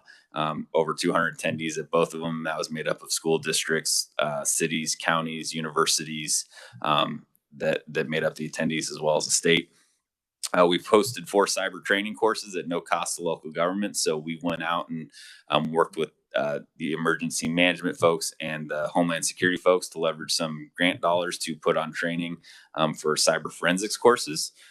We've held 4 sessions, and again, that was open to local governments, no cost. We're going to continue that model. We got a lot of good feedback about that. We're looking at doing a 50-person course here coming up in the near future of a very well-respected course, and again, no cost to the local governments. We conducted multiple listening tours and needs assessments with local government partners in that and seeing what is the need out in local government. Part of this was to support our cybersecurity plan for the DHS FEMA cybersecurity local grant program. We had to put together a statewide plan, and so we wanted feedback from the local governments to go in that, but also just to get out there and start building those relationships. So if they have some thing happen, they can at least call somebody who can provide some guidance. So went through, and I think we had 9 locations. How many sessions, or is it 9 sessions? 9 sessions throughout the state where we actually went to, as far as Garden City, Kansas City as well, to hear, what the needs are in the various areas. We've also conducted several tabletop exercises with local government as well as state agencies. Done that with several counties and cities. Provide let's say no cost type resource where it's just a little bit of time on our side to help them and time on their side. So there's nothing other than the travel involved in that. And those have been very well spoken about, and we're going to continue doing that and do that outreach. We've prevented several association events. So again, the Kansas League of Municipalities, we have a ton of associations. The board of the Association of Funeral Directors we've talked with as well, because again, there's a lot of technology that are in funeral homes, from the HVACs to the controlled coolers that are all Wi-Fi connected now. So just getting out there, and again, more we can inform the public, the better we are as a whole. And then also we did something we called a organization. We joined an organization called GMIS, or the Government Management Information Sciences. This is a local government association that is a international association. And so we have a lot of states, or a lot of cities and counties that have joined that. And so we felt that is something we needed to join as well. A shout out to Kansas, as we are also the current international president, vice president of that association, through the city of Newton, and from Ellsworth, Hayes County. What county? That's Ellis, is it? Ellis County. So we have, it's good that Kansas was respecting. Actually, their international conference was in Kansas City back in August. So again, kind of represented. And we felt that was a good place where we can get input and stuff. That is a group of folks that want to be a kind of larger resource for the state to lean into when things happen out in local governments, that, again, connecting the dots and kind of that mutual aid model. So we're looking to exploring that as well. So again, a lot of things happening, a lot of things still going to happen. And we're looking forward to what it brings this next couple of years, as we can start leveraging the cybersecurity grant program as well. So with that. All right. Well, and that's also a good way to build that trust, so that they'll report things that they have, right? Those pings that are happening out there. Senator Peck, did you have a question earlier? I caught that out of the corner of my eye right before. Thank you, Mr. Chairman. Yes, it's a brief question. It goes back to Representative Proctor's topic. We're told on these license plate readers and other technology that this is only stored for 30 days. Is it ever possible that something's only stored for 30 days, or isn't it, once it's out there, it's out there, it can always be retrieved some way? If it's out in the interwebs, then yeah, once it's out there. But if it is a piece of software you own, I mean, that's how the bad actors exploit it. If they hold that data, there's nothing to do. So our control, as long as we have the control, we can basically right click and delete it, and it's gone. So if they have a policy or a program, they'll purge it out. And now it's been put out in the internet, that's where you lose all control of it. So law enforcement license plate readers, Yeah. I hear from individuals frequently, because they're in rural areas. It's like, really? And they are not too far from where I live. But we can give them assurance that as long as it's not on the internet, that information is only temporarily. It should be. I can't speak. I said it should be. And I'll full transparent. I don't have visibility in how some of those local governments have their contracts written and what their agreements of control are. So, but any company would not want to leak or disclose that information, because that could ruin their business. So. Okay. Any other questions, folks? Mr. Maxson, thank you for the presentation. I never, walk away from these having a warm fuzzy, but it is encouraging that we're keeping track of the new technology and what's happening. Certainly, it helps us to understand when you're asking for funding. I don't know. I think I've been on this committee since I got here, watching every year, watching the cyber threats, et cetera. I'm willing to take some of that money that's set aside and start going after this thing. But it's good to know that you're using what you're getting in a very productive way, and we appreciate that. Thank you for your presentation. Thank you. All right, committee, we're about 13 minutes into our lunch hour, so we need to be back at 1:30, and we'll stand in recess until then.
We're going to go ahead and get started in the interest of respect for everyone's time. It's 1:30. The first presentation we'll have is from the Kansas Bureau of Investigation. Mr. Robert Stewart.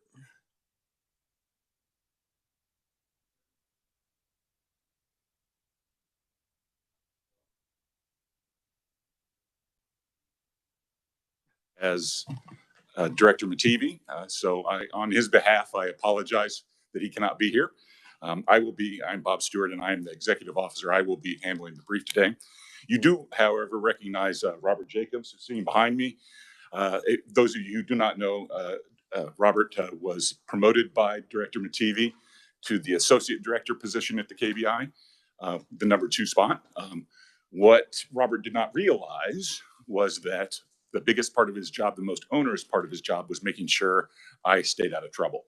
So he is here trying to keep me out of trouble, I am sure, as we go on through the presentation. I want to start by apologizing and by asking your forbearance in one particular issue.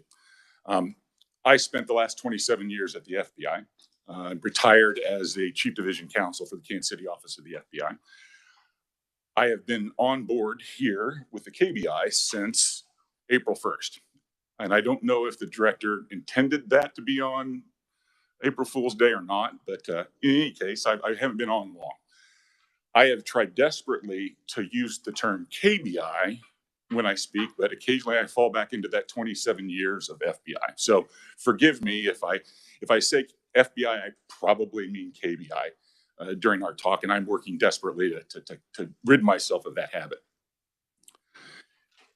In that same regard, I need to thank both Merle and the staff here in the building, as well as the KBI staff, for doing everything they could to answer my silly questions about how to do this job, what I'm doing, what the KBI is about.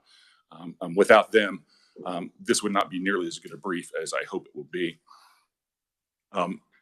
I also apologize. What you will see in this PowerPoint will look familiar to last year.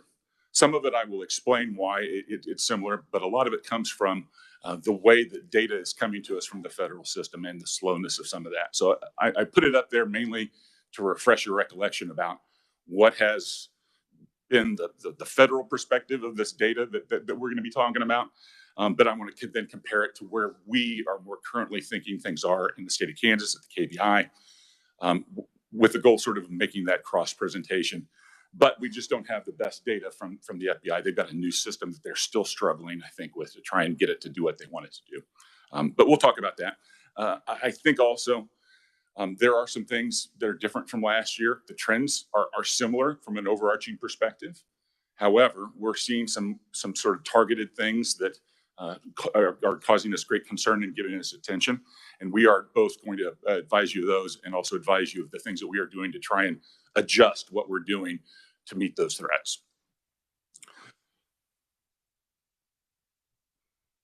These are our general objectives when we're for today. We're going to talk about the crime trends, which I talked about are going to look pretty similar to what you've seen in past years. And then we're going to talk about the 4 priorities that the KBI is pulling out of those trends.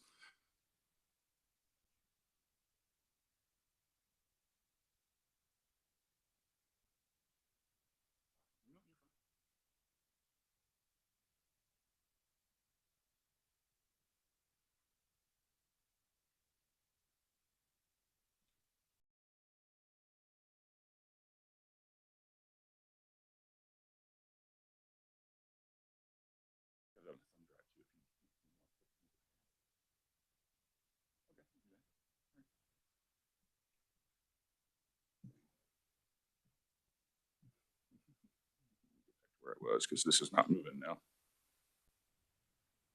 Mine is locked up now on my screen.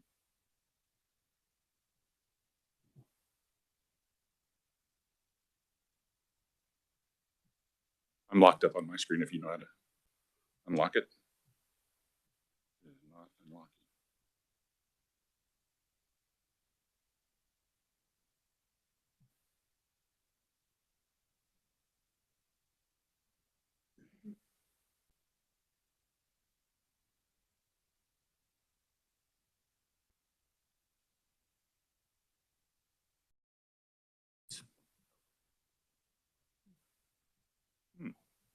It's not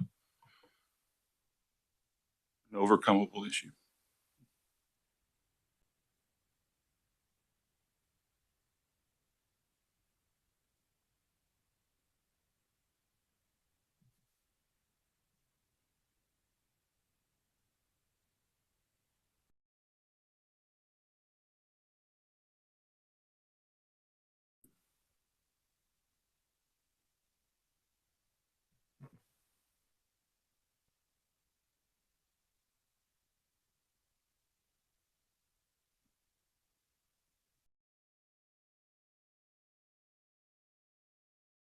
All right. As you can see, this is the four areas that we're trying to get to. It's our priority levels that are listed: violent crime, crimes against children, fentanyl, and cybercrime. Those are not new to you, but we'll talk about how we see those moving forward. The next slide is there, and that's really a copy of last year's slide. That's what I was talking about. The FBI data sets just aren't quite where we need them to be in terms of a direct comparison. I can get 2020 data out of it. We could see some 2021 data out of it, but it's difficult to even see 2021 data at the federal level that's comparable to what we have, even though the Kansas Bureau of Investigation has over the years tried to match what the FBI's data sets were. It still looks a little off kilter. But nonetheless, that's the point of that slide. The next slide is a layout of what you have also heard before up until 2020. And that is that the KBI believes, and our stats show, that in Kansas, our rate of violent crime was lower than the national average until sometime in 2014. And in 2014, the KBI, or the Kansas crime stats, crossed above the national average, and we have remained above the national average since then. We have no reason to believe, with our current data set up to 2022, that number has changed much. We still believe that the Kansas numbers are higher than the national average, which of course causes us great concern. Next slide. One of the things that we are proud of at the KBI is how we're tracking the stats. And I would commend you to the 2020 Kansas Crime Index. The Kansas Bureau of Investigation website has this fully available. You just get on the website and you can see both the things I'm talking about today from the 20,000 foot level, but you can also see very granular level data. If you wanted to see the number of theft reports out of Goodland, Kansas, you could see 2022's theft reports out of Goodland, Kansas. If you wanted to see the homicide numbers out of Shawnee Mission, Kansas, you could see those for 2022, and you could actually go back to previous years and see those numbers to make comparisons. If you wanted to see that kind of granular level of detail, this index has it available for you to do so. And of course, we're available to help walk you through or explain that if anytime you get in there. And as you can see, while that granular data exists, what we're talking about today will be under those two categories, violent crime and property crime. That's a mirror of how the federal government looks at those statistics under those categories. So we will particularly talk about the violent crime statistics, and we will mention the property crime ones, but the way they're broken out that way in order to mirror the way the federal system works. Next slide. Violent crime, we're pleased to report overall, so that whole pile of categories is continuing to trend downward from the high of 2020, which that 2020 high is the all-time high in the state of Kansas. For all the years that the KBI has tracked statistics, 2020 is the highest it's ever been. And so we're coming off of that slowly and moving, we're downward trending. We're down 4.3% this year. And that number seems to continue to go down as we're looking at 2023. Broken down into the individual categories, the murder rate this year in 2022 was down 10.4%. So 100 fewer homicides in 2022 than in 2021. You see that line though is all over the place. It bounces up and down. All the numbers that I'm talking about in violent crime, this one and the ones that are on the slides to follow, all still remain higher than the 10-year average. So while we're coming down in some of these statistical categories from the 10-year average, we're still above the 10-year average, in some situations pretty significantly. Next slide. Rape in Kansas has gone down as well. That's it's kind of flattening out as if you look at that trend line, but it is still in a downward trajectory. That is verified by what our lab is finding too. They are tracking it by way of the number of sexual assault kit submissions, and those numbers are paralleling each other pretty well. So we're pretty confident in that number that you're looking at in front of you in terms of where it's going and where it sits, and our rape kit submissions that end up going to CODIS. The next one is robbery figures.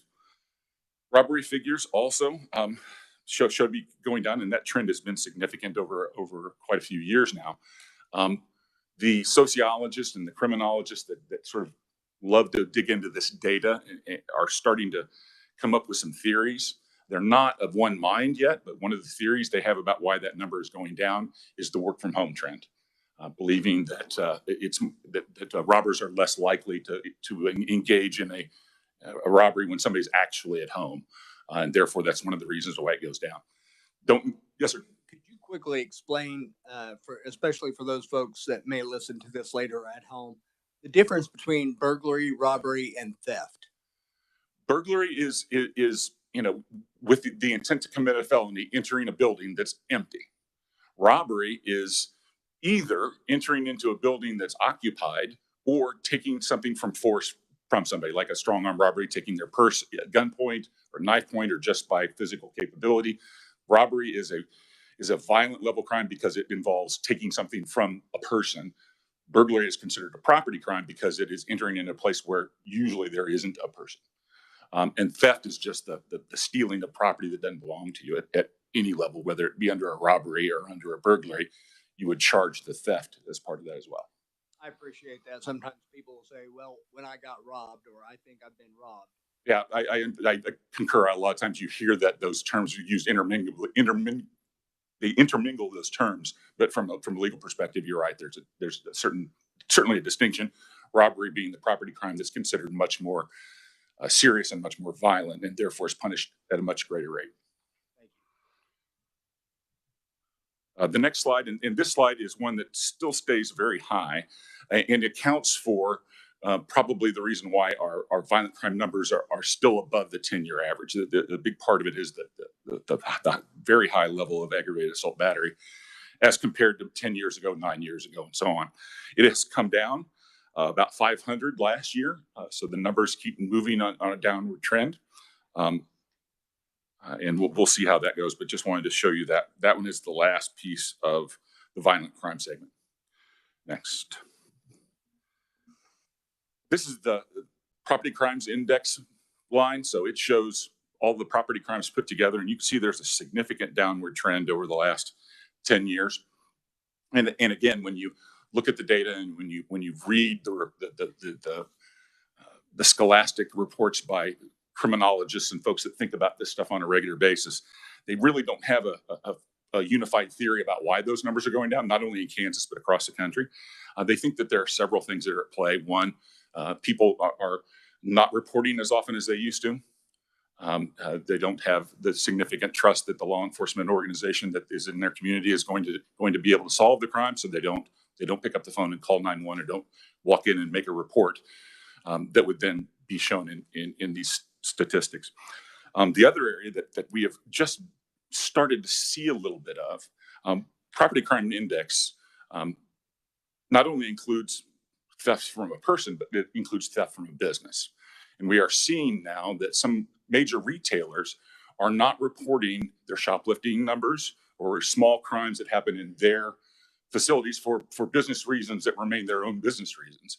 But we think that there's potentially a significant downturn in property crime reporting simply because some of our retail establishments in the country, not just Kansas, may be deciding not to report those crimes for various reasons.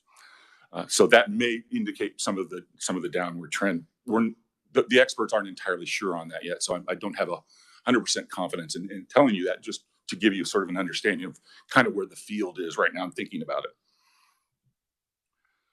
This is a laid out slide, next one here, that shows where the KBI sits in terms of our investigative capabilities and where we're at in terms of our numbers.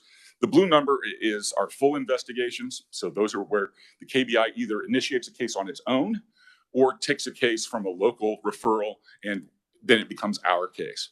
A limited investigation is where a local agency asks for some assistance and we provide a limited amount of assistance. We might provide a polygraph examination or a crime scene examination or a particular interview somewhere, or do something that the local department was incapable of doing.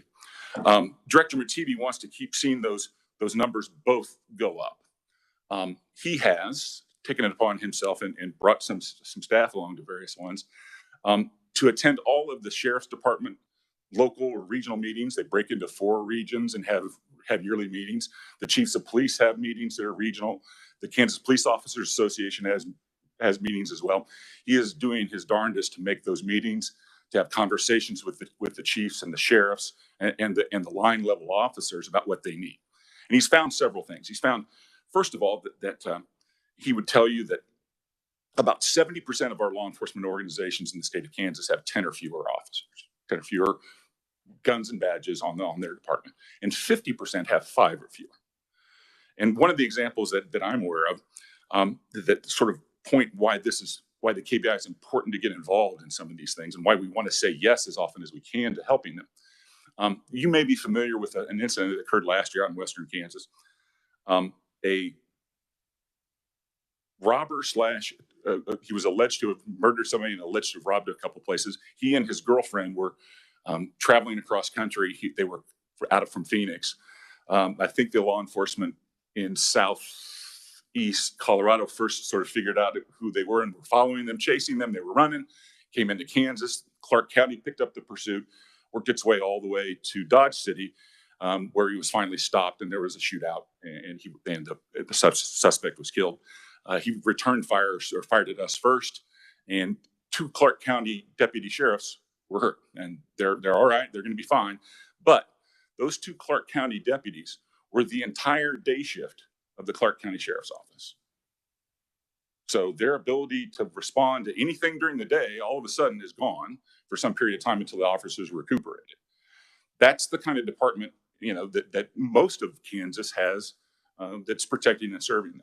And so the KBI and Director Mativi believe that it's very important to do as much as we can to not only initiate our own investigations, but to take over investigations that local departments ask us to take over, but to assist in those limited investigation situations to do whatever we need to do. So we have to try and figure out how, within our manpower restrictions, within our capabilities, how to prioritize that. But that's a constant moving target to try and figure where can we be the most help. And the director wants to tell these local departments yes more often than he does no.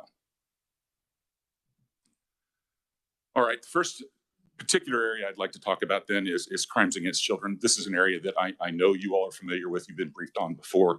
And it's significant, and it continues to get more and more significant. The more we look, the more we find. You're familiar with NCMEC, the National Center for Missing and Exploited Children.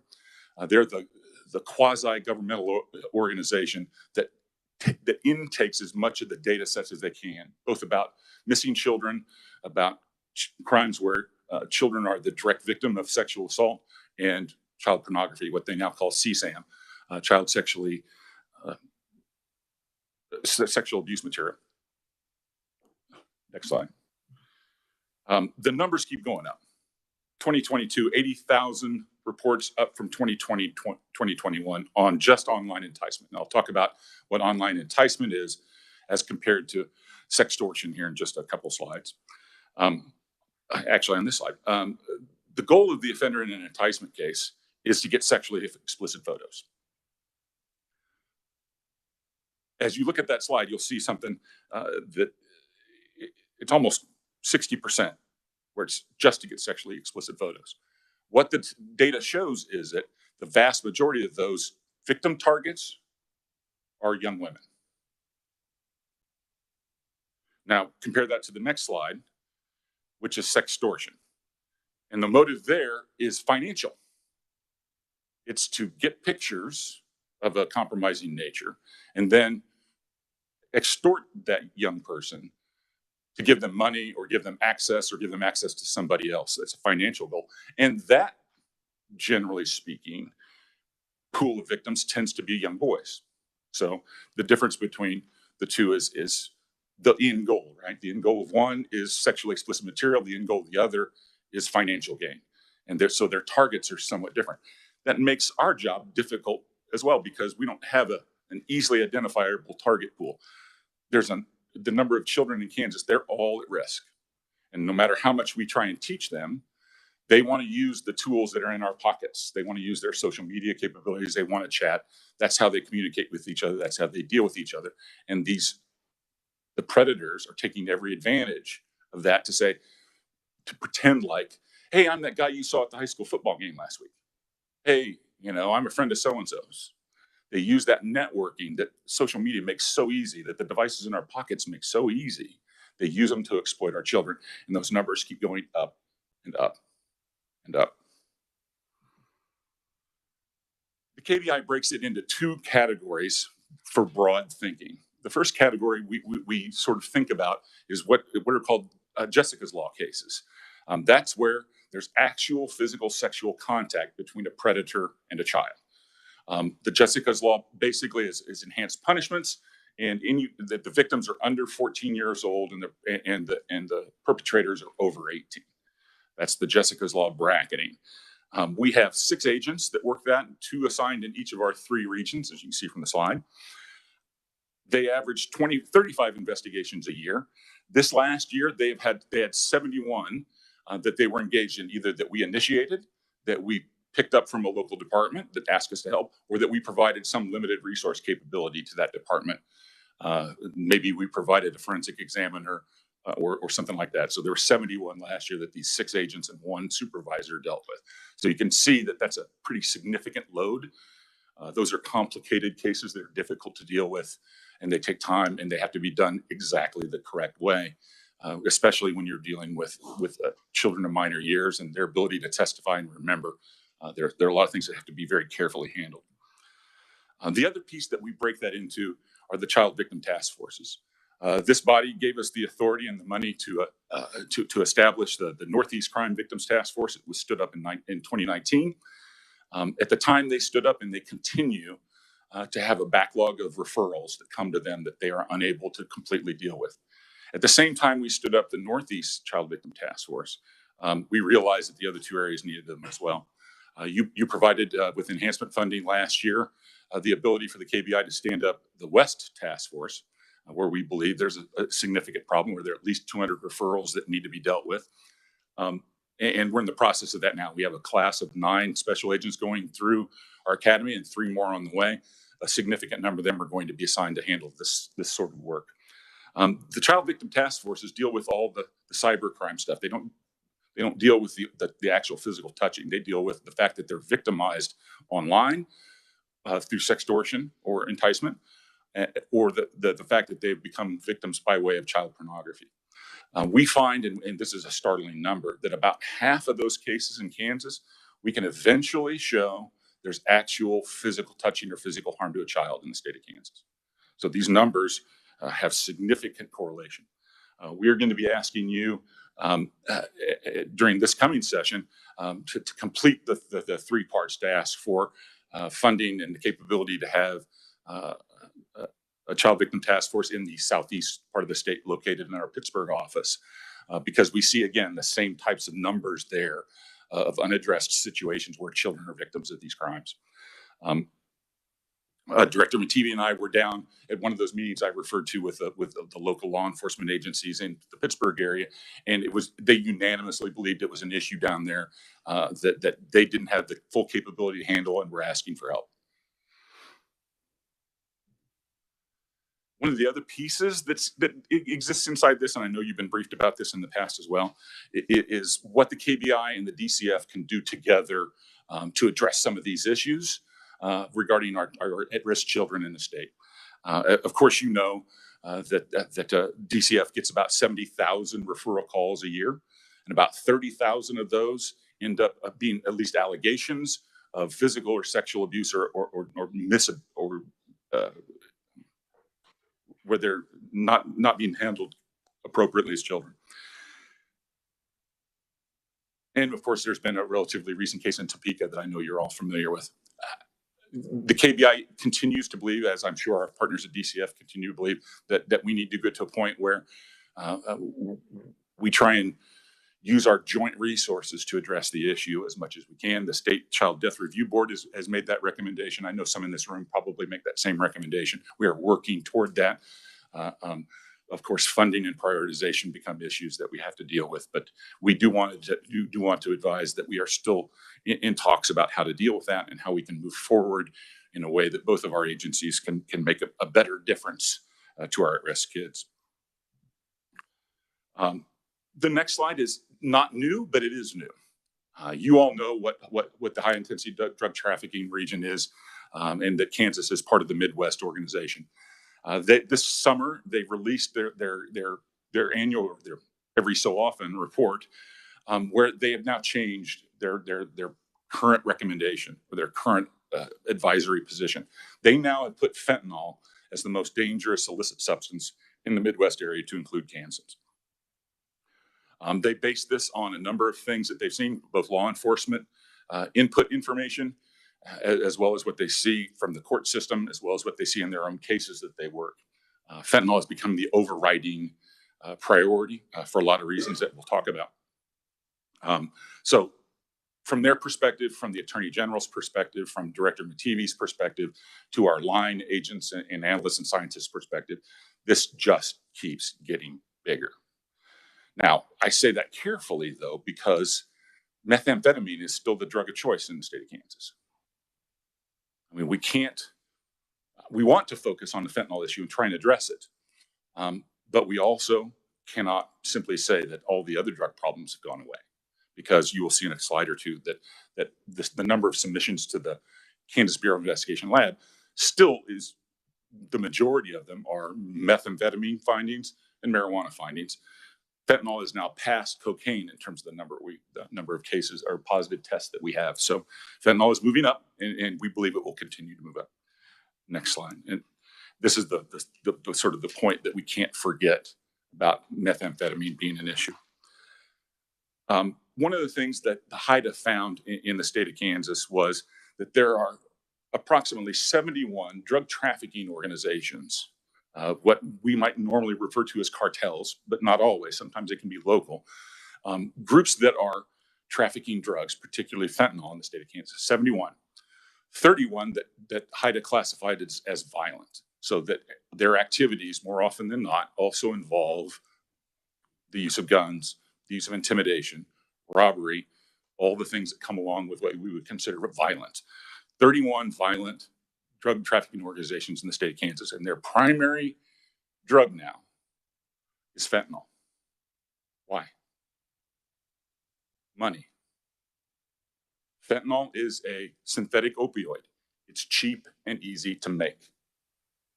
Methamphetamine is harder to make. If you don't do it right, you blow yourself up.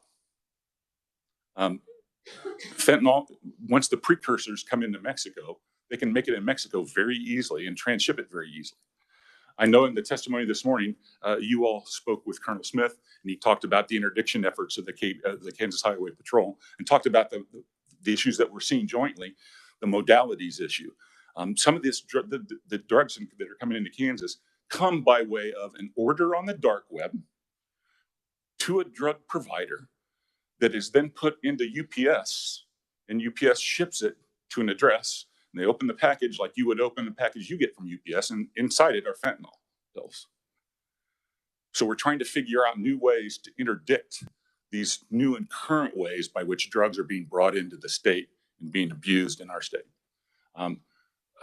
Small airplanes, trains, lots of other ways than the typical ways our highway patrol has been able to deal with it in the past. They are engaged in the JFIT with us, as are some federal partners, to try and figure out how can we attack this problem, because our bad guys have adjusted. So how do we deal with the problem?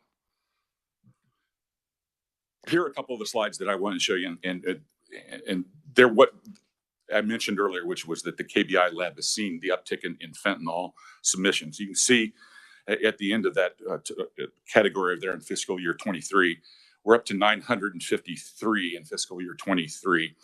It's the red line. So it started at 0 in 2017.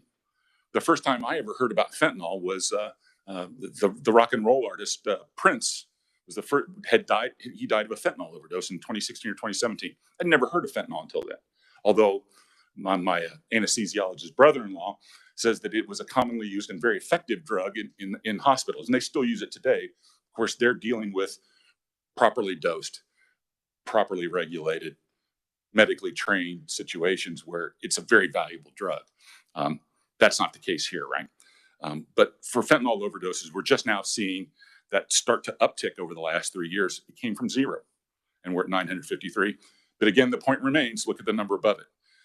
Our methamphetamine submissions were still the biggest number of positive findings of drugs that we found in the state of Kansas that were submitted to the KBI for laboratory analysis. I would submit to you that that our brother agencies in Johnson County, the Johnson County lab and the Sedgwick County lab, their numbers look very similar to this as well. The next slide shows it in terms of percentage. And of course, when you're starting from 0%, we're now at 3,000%. So it sounds a little bit misleading, but still that's a significant uptick from something that we didn't have as a problem even 4 or 5 years ago. I know that Colonel Smith was asked a question about a new drug that's tagging along to this, xylazine. I would concur in 100% with his testimony, but add a few pieces of information that we at the KBI are aware of. We are starting to see xylazine coming into the state of Kansas. Xylazine is being added to fentanyl. The best we understand it is it extends the high. So if you take fentanyl to get high, adding xylazine will give you a longer high. That's the point of the xylazine. Apparently it started in Puerto Rico and it moved to a large Puerto Rican community in Pennsylvania. And now it's like skinny jeans. It's eventually going to move its way into Kansas. The Johnson County Crime Lab in the first part of this year has already seen 40 positive xylazine cases. The KBI has only seen a couple. Wichita has only seen a couple, but we expect it to be an ongoing problem. And as Colonel Smith testified, it is a drug used in the state of Kansas by our ranchers. It's common. Xylazine is an appropriate drug to use to sedate large animals, cattle and horses.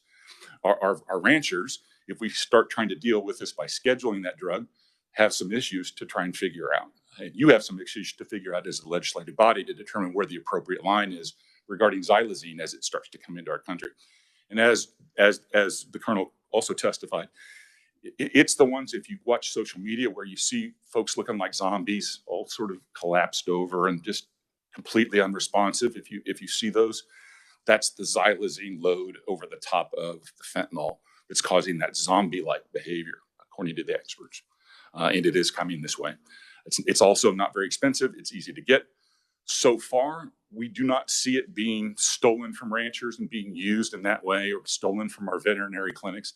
It appears to be brought in as well as a precursor almost from China and then through Mexico. So we don't see it as a particular theft from a barn issue as much as we do just part of the normal course of inbound illegal drugs.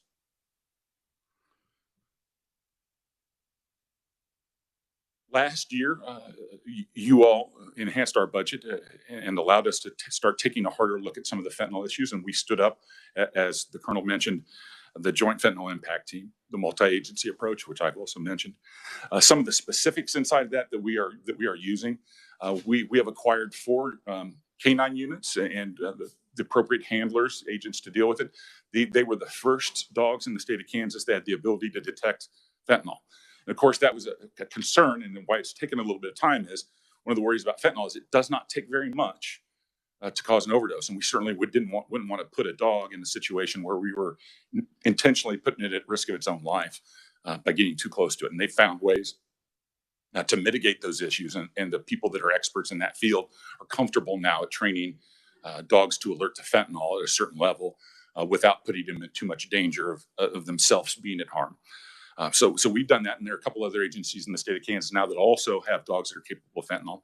We particularly are starting to use them inside those intermodal transportation facilities, going to UPS or going to FedEx and using the dogs to help us if somebody at FedEx has recognized a package as being potentially problematic for a variety of reasons, then the dogs can run by it and either alert or not alert.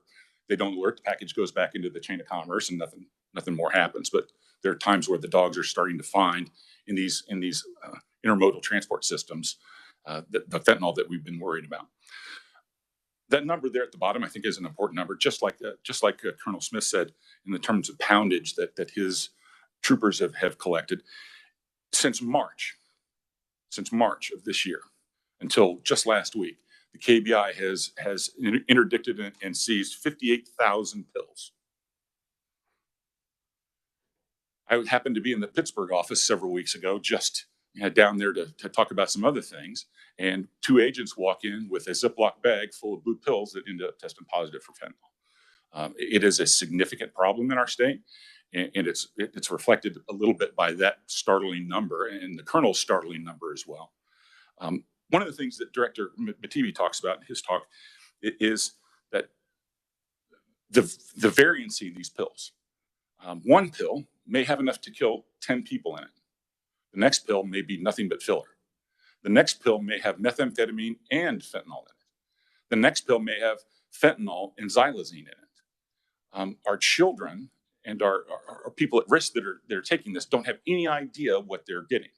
This isn't Marion Merrill Dow that makes their pharmaceutical product by the ton and uses fancy, expensive mixing machines to properly mix them and has the Food and Drug Administration overseeing them to make sure that they're producing product appropriately. This is folks in Mexico with a bathtub and an oar mixing this stuff up. So there's no, somebody may take a pill. A kid at a local high school may take a pill and say, yeah, it was fine. I didn't have anything at all. I felt better. I felt alert when I was doing my studying, and give a pill to his buddy. The pill he took had no fentanyl in it. The pill his buddy had has 6 times the lethal dose. Very problematic. And as I mentioned and sort of stepped away from a minute, this is about money. We see no slowdown from drug producers and distributors because they can make so much money at this. Right now, it's about $5 a pill. And they can make them look like Xanax. They can make them look like oxycodone. They can make them look like all sorts of different pills, and they are. They're even faking the pill bottles so that it looks like a legitimate pill bottle. And they are making enormous amounts of money doing this.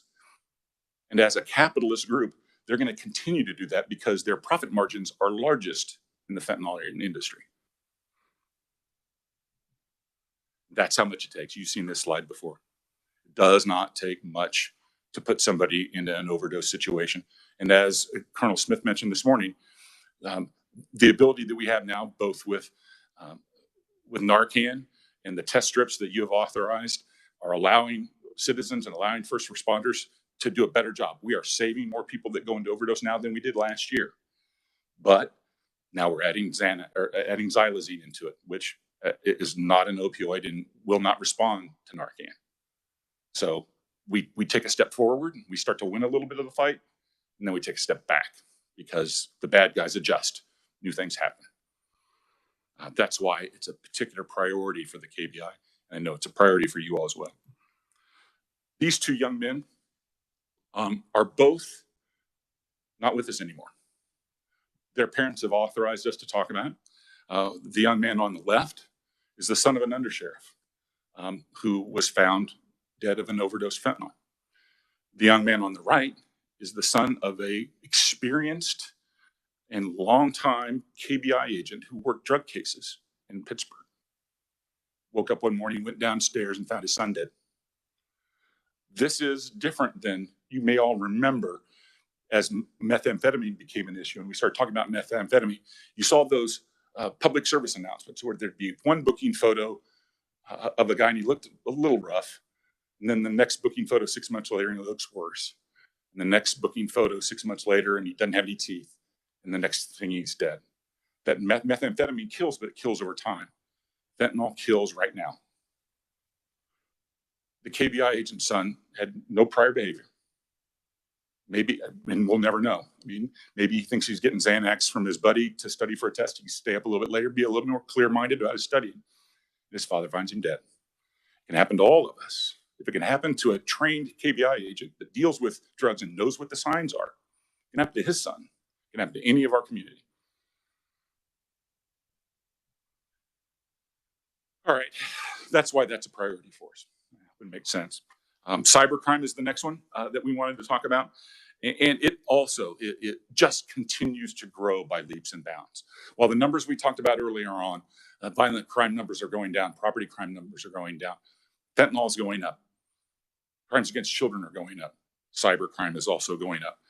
This year's total loss amount in America was $10.3 billion. Last year, we testified to you that there was about $23 million in identifiable loss in the state of Kansas. This year, that number's $58 million.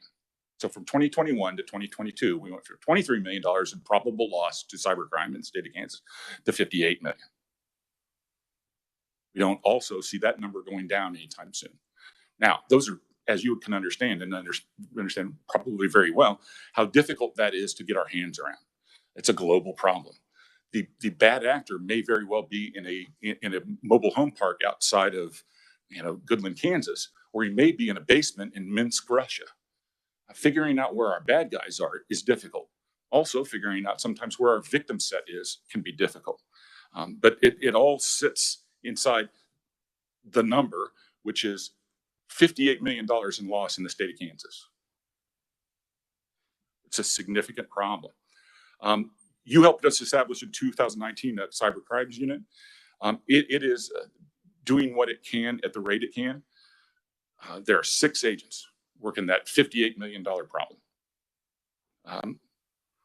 They're doing what they can. Those cases, as we talked about, are complicated long-term problems in identifying both the victim set, but also identifying where the subject is. There are certainly federal agencies that can help, and sometimes you would think we would take the most difficult problems ourselves. Sometimes those most difficult ones would go to the federal level. They have more global resources, and we would take the next level down. The team that evaluates this the next slide, evaluated 652 cases this year. Last year, they examined about 450. So year on year, we increased the number that we simply look at as referrals from the federal government. The numbers that go up there are the top 2. The business email compromises cases in the state of Kansas and the computer intrusion cases in the state of Kansas. Those have gone up significantly. The amount of cases they can work, those 6 agents, remains relatively small. They're just that complicated and that time consuming. We've got them fully assigned. They're not sitting around making popcorn and watching TV. They're fully engaged, but they only managed to be able to work 24 cases. That's a significant disparity, right? We're working 24 cases, but we have $58 million in loss. How do we deal with that? So we're trying to prioritize that. Those kinds of cases often also bleed into other cases. Bad guys use computers. Bad guys use computer capabilities to take on other bad guys and to take on victims. How do they bleed into our other cases? How do they bleed into those cases where we talked about earlier, where a department has 5 to 10 officers? How do they handle a case like this, and how do they refer it to us? So it's a significant issue that we're trying to tackle, and we have prioritized year on year. And I know you've understood that and helped us prioritize that. All right, I wanted to get to one of the questions you particularly asked us to address. That's the white powder matter. As you can expect, I can't talk about the pendency of the case. The KBI had the matter for 96 hours before it was handed off to the FBI because it became a multi-state matter. I know some of you in the room were probably victims of this and have some rights under federal law to find some of those things out.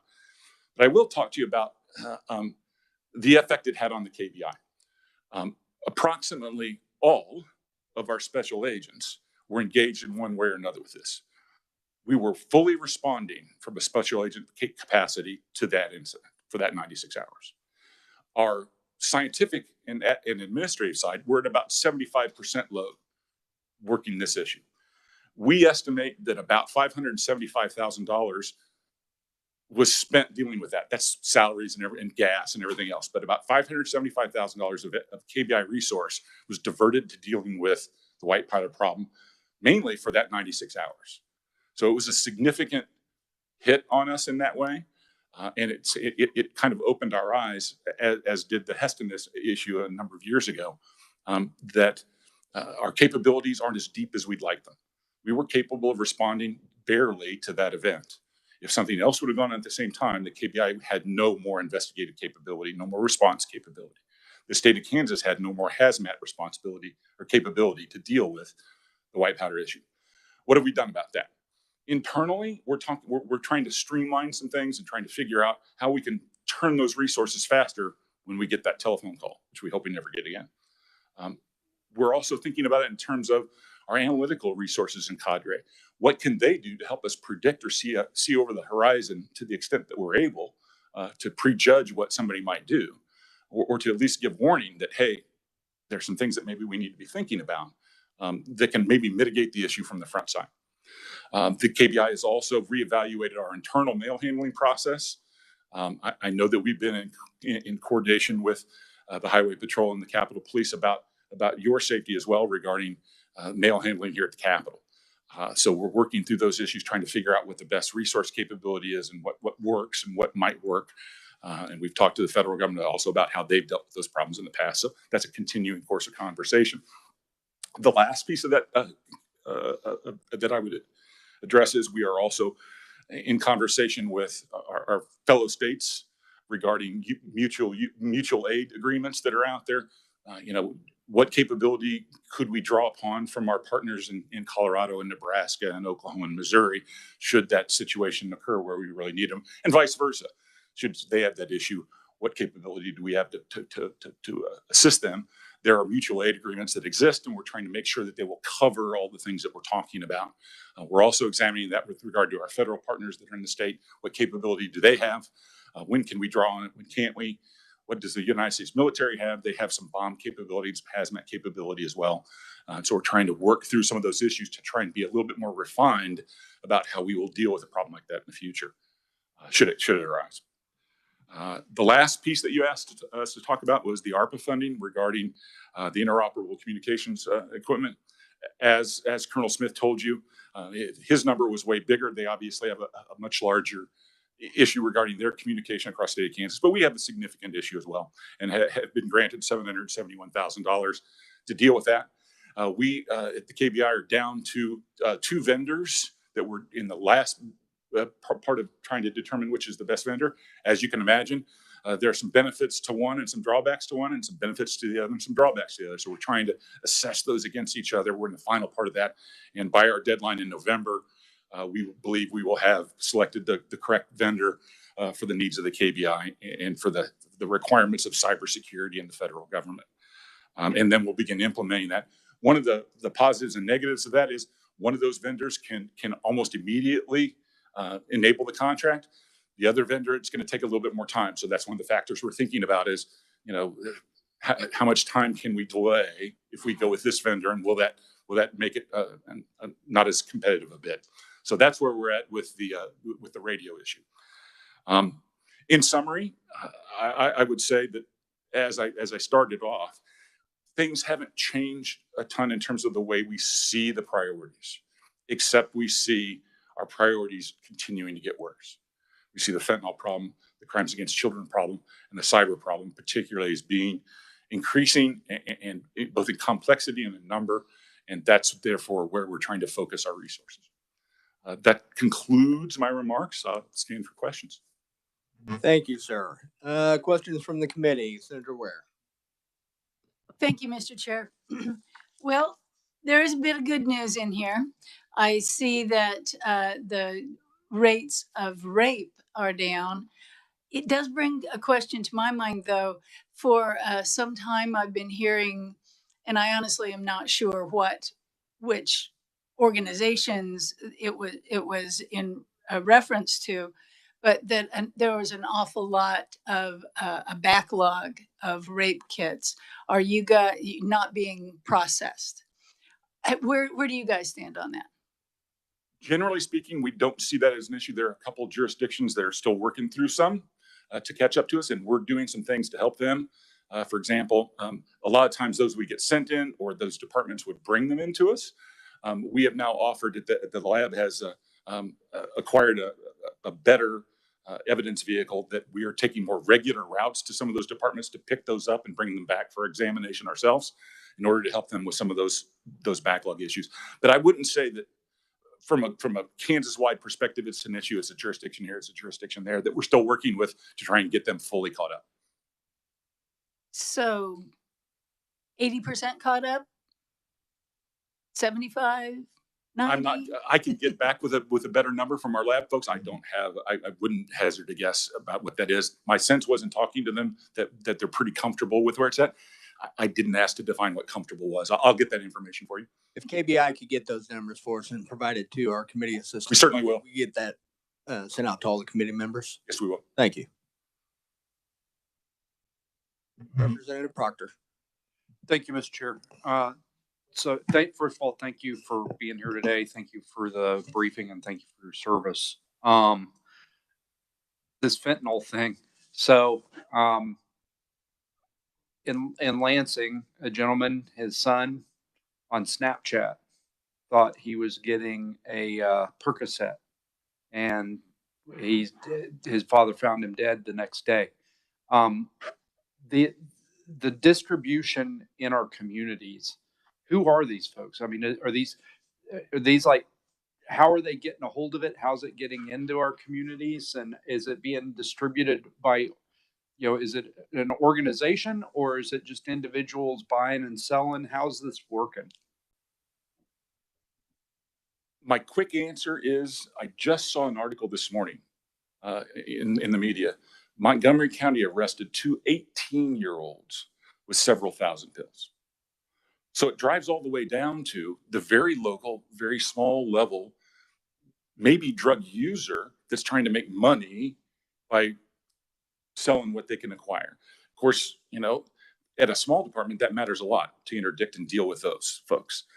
As we move up the chain to the KBI and into task forces and to the DEA and to HIDA, we start attacking it at the global level, at the cartel level. In Kansas, we really are worried about that middle level drug trafficking organization. Could be a street gang, could be a biker gang, could be, a gang that has never done any of that sort of stuff, but is only involved in drug dealing. But the profit is what really is driving them all. And so it's just a matter of working both ways, interdicting at the UPS facility and working both, hey, where were these going to be delivered to? Who was going to take them? We're going to work down and get that guy. We're also going to try and work back up and figure out, where did these get put into the system? Was it in El Paso? Was it in Dallas? Was it in Matamoros? Where was it? So we could start working backwards to interdict at that level as well. Another thing you didn't talk about, because we didn't ask you to talk about it, but human trafficking and human smuggling. Are you guys investigating that at the KBI level, or is it just when you catch somebody, they're prosecuted locally? Or we are beginning to engage in that more. It has not been in the priority level for us. We don't have the statistical basis to understand it, nor did we have the legal authority at some level, which has now been authorized. So we're kind of on the front side peeling into it. I don't know that we have a real good sense of how bad the problem is or whether our addressing it in the way we are is effective or not yet. That will take some time, I think. Senator Cluse. Thank you, Mr. Chairman, and thank you for presentation. I've really appreciated this committee and the presentations during the time I've been on it. Now that we know that with the white powder, and I want to go there for a minute, it could have been fentanyl, could have been whatever. So I appreciate the response and how they responded. What type of charges would be brought against an individual or individuals on something like this, since it didn't pan out to be something? It's been a long time since I've been a prosecutor, so bear that in mind. But it could go anywhere from from what could be considered a state aggravated assault level, all the way up to a federal level dispersion of a weapon of mass destruction. So the most significant level crime, all the way down to something that we see relatively regularly, depending on how the fact pattern plays out, depending on the things that the FBI finds. It's still probably too early to say that's a state level crime that we could charge, or there are some federal crimes that can be brought to play. But right now, I would say the door's pretty wide open to a relatively significant panoply of potential prosecutive charges. Okay. So just as a personal thing, in this committee, we've had some recommendation and it's been good to see like even safety factors for legislators, like the lighting. Now we got new lights. You can see where you're walking in the parking garages. That's great. And they're doing all these updates and stuff. So I think that's really important. But, the effects that something like this has. I was out of state for a week when that happened. My son and I live right next door to each other. Our boxes, so lots of times my mail goes to his or vice versa. But undoubtedly, every time it's my grandson's bringing my mail over to my house. And during this time I was gone, I just happened to say to my son, because I knew I was going to be getting a lot of mail because we were gone for quite some time. I said, just put it all in the box in your garage, and when I get home, I'll deal with it. So I never heard of this because we were out of the country. I never heard of until I got back. And the emotional trauma that caused to my wife as she walks into the garage and seeing, the KBI and everybody responding to this and realizing that, wow, this could have been fentanyl, could have been my 5-year-old grandson opening these mail packages. And then on top of that, um, shutting my business down. 2 days later, we get it in my store, and my employees handled the mail, put it on the desk, and then we're shut down for an hour and a half. Everybody has to evacuate the store and all that. And it's just I'm just sharing that because of the trauma, the emotional trauma, and to see my wife in tears. I hope to God we catch whoever did this, and that this legislature looks at something in the future to protect ourselves more and our families, because this isn't a game, and it isn't Democrat Republican issue. This is a safety issue. And it's an incident. As I looked at the tears of my wife, and I thought about my grandsons, that I will never get past, and I will do all I can to help protect us. Thank you. I wholeheartedly agree, notwithstanding what I called it, notwithstanding that it has an economic impact and an impact on our agency and an impact on the ability of you all to function here at the State House. It's a terroristic act aimed at you. It is what it is. Further questions, committee? Representative Ousley. Thank you, Mr. Chair, and thank you for the presentation. The KBI Child Victim Unit and the Cybercrime Unit. Says you have 6 agents apiece. I want to say for the CVU, that's been 6 agents for quite some years. And I want to say in one presentation I've heard in the past that I think we were compared to Oklahoma as far as number of cases that needed investigation and assignment. And we were quite understaffed. I guess, can you comment on our staffing levels? Are we adequately staffed? Are we appropriate for the size of cases that there are assigned? Where are we at with that? That is the assignment level that we currently have. It is in our bigger priority set to try and strengthen that and up it. We are doing some things beyond just special agent bodies. We actually here in the next few months are scheduled to get a Labrador Retriever, and the Labrador Retriever is trained 2 ways. It's going to be an electronics detection dog, which apparently there's a thumb drive, any sort of electronic storage device has something in it that's a smell that the canine experts can teach the dogs to alert to. So child pornographers, child predators that are hiding these things in their houses, and we have a search warrant for. Now we've got the capability with the dog to be able to find and identify these storage devices. That, is it a big thing? At some level it is. Is it going to help us move those cases faster and charge at a greater level? Yes. By the way, that dog is also going to be trained as a comfort dog. So when we have these victims around, they'll have this Labrador Retriever is going to be one that, unlike some of the canines with the big teeth and the big ears, this is going to be one that the kids will be able to maybe use to calm down and relax if the situation requires. some of the ways we're trying to think outside the normal way of just throwing more guns and badges at a problem, but by coming in with some different solutions and some things that will help us. So yes, we still do need to up the numbers of agents working the cases and the number of analysts that are helping sift through those matters. But we're doing what we can with what we have and trying to find some other methods to make it work. I appreciate the thinking outside the box, and the dogs are amazing. But we're here for you. So, you know, if we can help out at all, please let us know. Appreciate it. Thank you. All right, committee. Any further questions? All right. Thank you very much for your presentation. And get those numbers to Connie. Absolutely. Appreciate that. We'll get them out to the committee. All right, our next presentation, our final presentation from State Fire Marshal.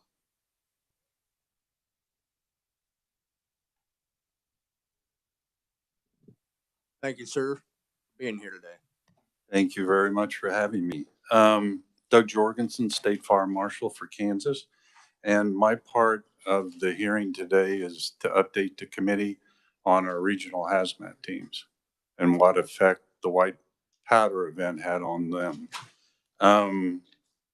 We can go to the first page. Our hazmat program has been around since the early 2000s. Back when it was developed, rather than have state employees that really we couldn't keep busy because these hazmat calls come and go on a regular basis, we worked out an agreement and we signed MOUs or contracts with local fire departments. So all of our state regional hazmat teams are made up of representatives from fire departments across the state. We do not pay their salaries unless they're on a call, but we do supply them with needed equipment and training and supplies so that they can respond. We even supply trailers and vehicles depending on the size of the department, so they have adequate means of responding to different incidents across the state. We've worked out and had to expand that program since 9/11. So we've made some changes since then and added some different things to the hazmat agenda and training for those teams. Next slide, please. We currently have 9 regional response teams across the state, and that page shows you where those teams currently reside. Again, we supply them with equipment, different things they need. Some of the monitoring equipment that we supply those teams with runs $50,000 to $60,000 a piece. So it's a pretty expensive program for our office, but so far we've been able to handle it budget-wise and continue to replace that equipment probably every 3 to 5 years because of changes in technology and improvements. The hazmat personnel receive regular training put on by our office, and there'll be more on that in the upcoming page. It just gives the committee an idea on the amount of training that those teams receive. Our hazmat program, again, 9 regional teams. We have approximately 200 personnel that are available in those teams. We work with the Highway Patrol on a 3-day training session, and the committee can see some of the other training that we provide. And down towards the bottom of the page, the committee can see where over the last couple of years, we've reached out through Kansas Division of Emergency Management, and we've been able to access some HMEP grant money that we then use to help supplement the training that we're doing across the state.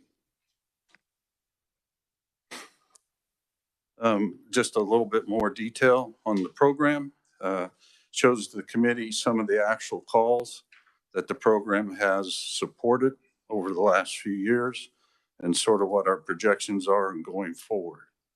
And those numbers in that graph don't include the white powder calls that we recently did. Outcome measures, we just see those calls increasing for whatever the case might be going forward. So again, we're working towards continuing the training, bringing new training into the state, depending on the different problems that arise across the state. We do a lot of training with just overturned semis and fuel leaks or whatever the load is on that semi leaking. We do a lot of training with rail cars and other things. We've responded to some of the chemical plants in the state. We responded a number of years back to floods in southeast Kansas that affected an oil refinery. We not only have the ability of sampling and testing, not only the air, but different substances. But we also have a, complete supply of booms that we can use to help absorb things.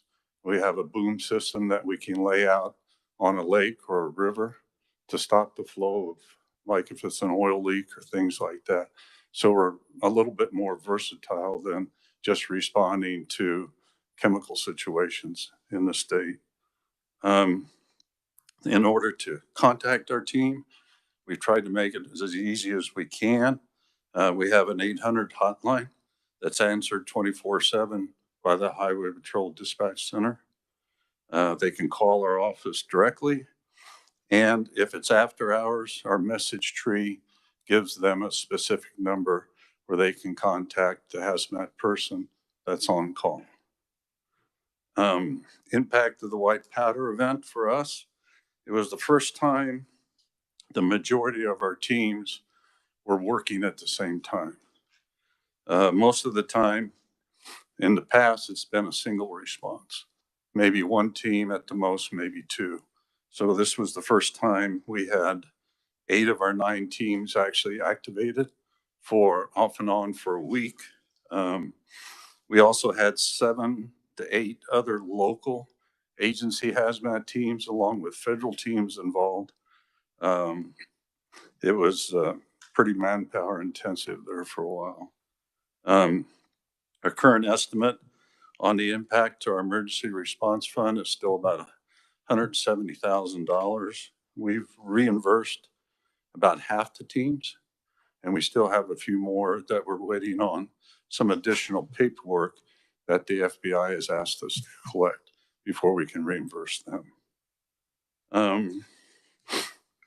One thing that I'd like to point out to the committee that next session we'll probably be asking the legislature to reimburse our emergency response fund out of SGF for that amount, because we try and run about a $500,000 balance in our emergency response fund.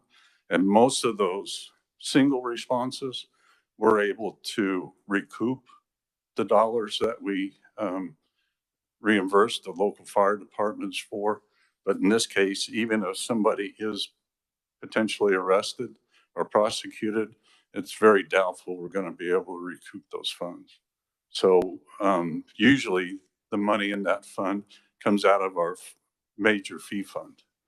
And so that our major fee fund will take that $170,000 hit. And so again, we'll be hopefully asking the legislature to replace that expense with some SGF.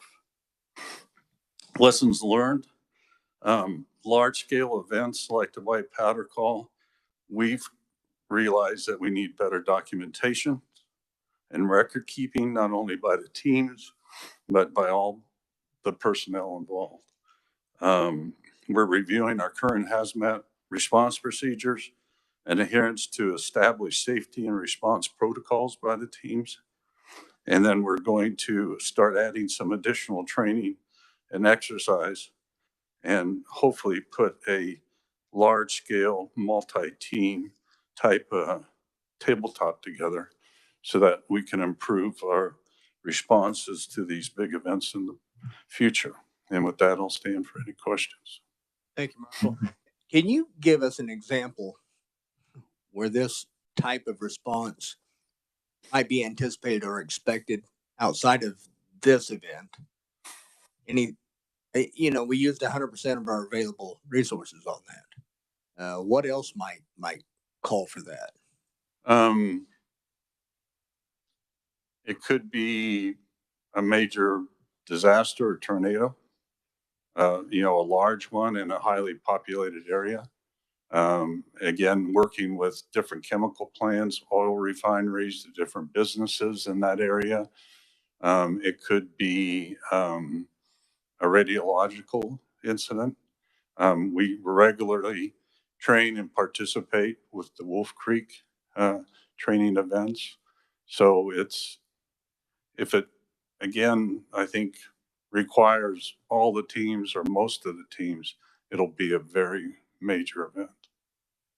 Right. And so I think it's important to put that in perspective for folks, how the realism of how that could happen and why those funds would be required. And then the fact that it took a week to do this, likely in the events that you described, and I hope we're blessed that we'd never have to deal with either of those. But in those events, it'll probably be longer than a week, and those expenses are going to climb. So it's important to have those funds available when we need them. Yes, very important. Yeah. So questions from the committee? Huh? Seeing none, you did a good job. Thank you. Thank you, sir. Oh, nah, we spoke too soon. Almost got away. Representative Weigel. Thank you, Mr. Chairman. I can't let you go without one question. You have these 9 regional response teams located throughout the state. You don't have one in Hayes. Is that because there's one in Colby, or is that because Hayes has the equipment and the training of their personnel to handle that type of a response? We used to have a team in Hayes, but a few years back, the Hayes Fire Department decided to withdraw from the program. Oh, really? And just take care of things locally on their own. So they're currently not a response team unless they have a mutual aid agreement with the surrounding city or county. They probably won't respond outside the city. How long ago was that when they? I'm going to say probably 4 to 6 years ago, something like that. Interesting. All right. Thank you. Thank you, Mr. Chair. Any more? Any further? Now, thank you, sir. You better run. All right, folks. That concludes our presentations. I hope if you had concerns that you want to address, that you kept notes on them. I would entertain any discussion on any of the information that we've had presented. And I'd like to stick to the information we've had presented. If we have time after that, then we can talk about any outside issues that you think we need to discuss. So who wants to go first?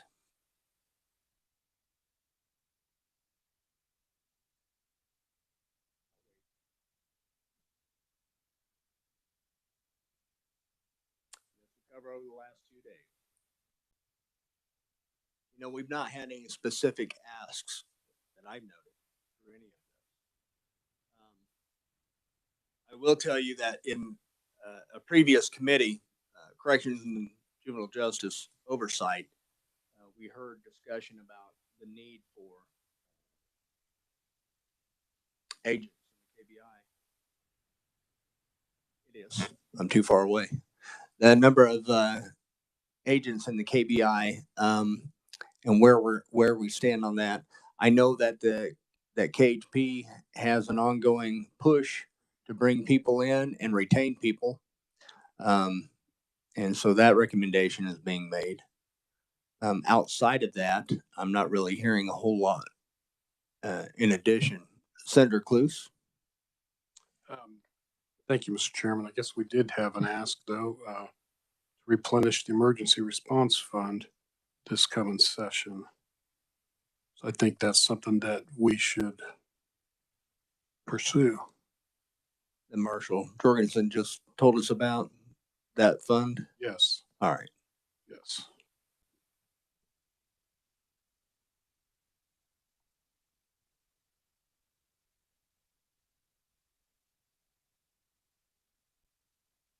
I'm going to tell you that from my experience in my agency, and I said this to the last committee, Kansas Bureau of Investigation is a very important organization for us. What they provide for us as a supplemental, but also to simply take over investigations that would be inappropriate for us to do when it involves folks within our own organization or family members or even high level officials in our individual rural districts. It really helps to have that objective viewpoint, that group that can come in and say we have no ties and we don't owe anybody anything for this investigation. It is very valuable for that.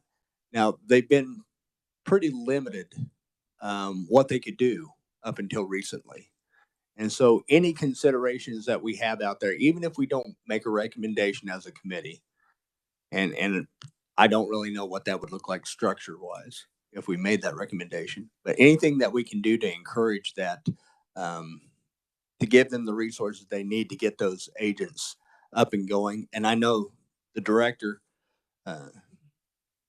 Mativi has wanted to expand the number of services, and certainly out in western Kansas, particularly, those services are very critical.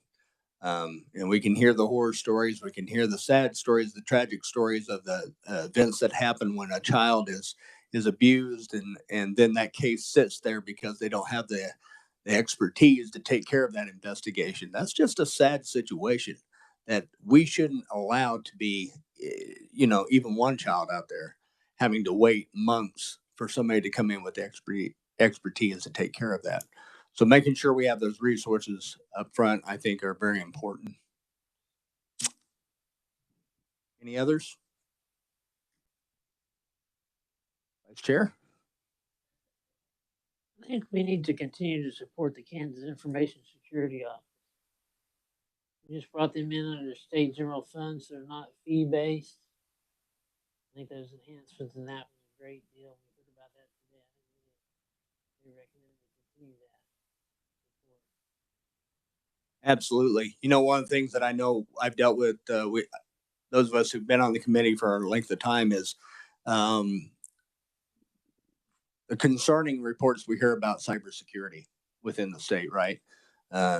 These databases are critical, and they're depositories of immense amounts of information about the citizens of the state. And for us not to make sure that that vulnerability is covered, I think is remiss of us, especially year after year. We hear it year after year where it's degraded, where we need to take care of business. I thought this year's briefing, normally we have an individual audit of each agency coming in, but this year's briefing was very helpful to hear the aggregate response and that aggregate determination of issues, and I won't go into detail on them. But I thought that was pretty useful for us, rather than the individual who needs to have their system looked at. But yeah, anything we can do to help out on that cybersecurity, I think it's improving. It sounds like it's improving, and those resources need to be a priority.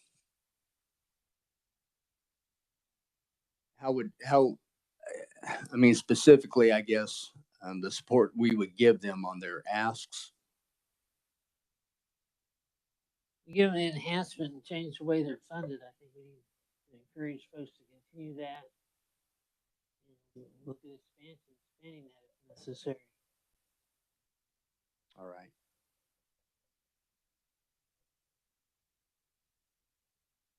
Think of how we would word that. Is anybody writing that down? Mr. Chairman, this is just kind of some of the notes I took, that the recommendation would be to support the Kansas Information Security Office with use of state general funds and consider expansion rather than using fee funds to address cybersecurity concerns. That sound like what you're asking? All right. All right. I'm going to take that as a form of a motion. Do we have a second on that motion? Senator Ware will second the motion. All right, all those in favor of that, making that motion, say aye. Anyone opposed? Unanimous. Further recommendations?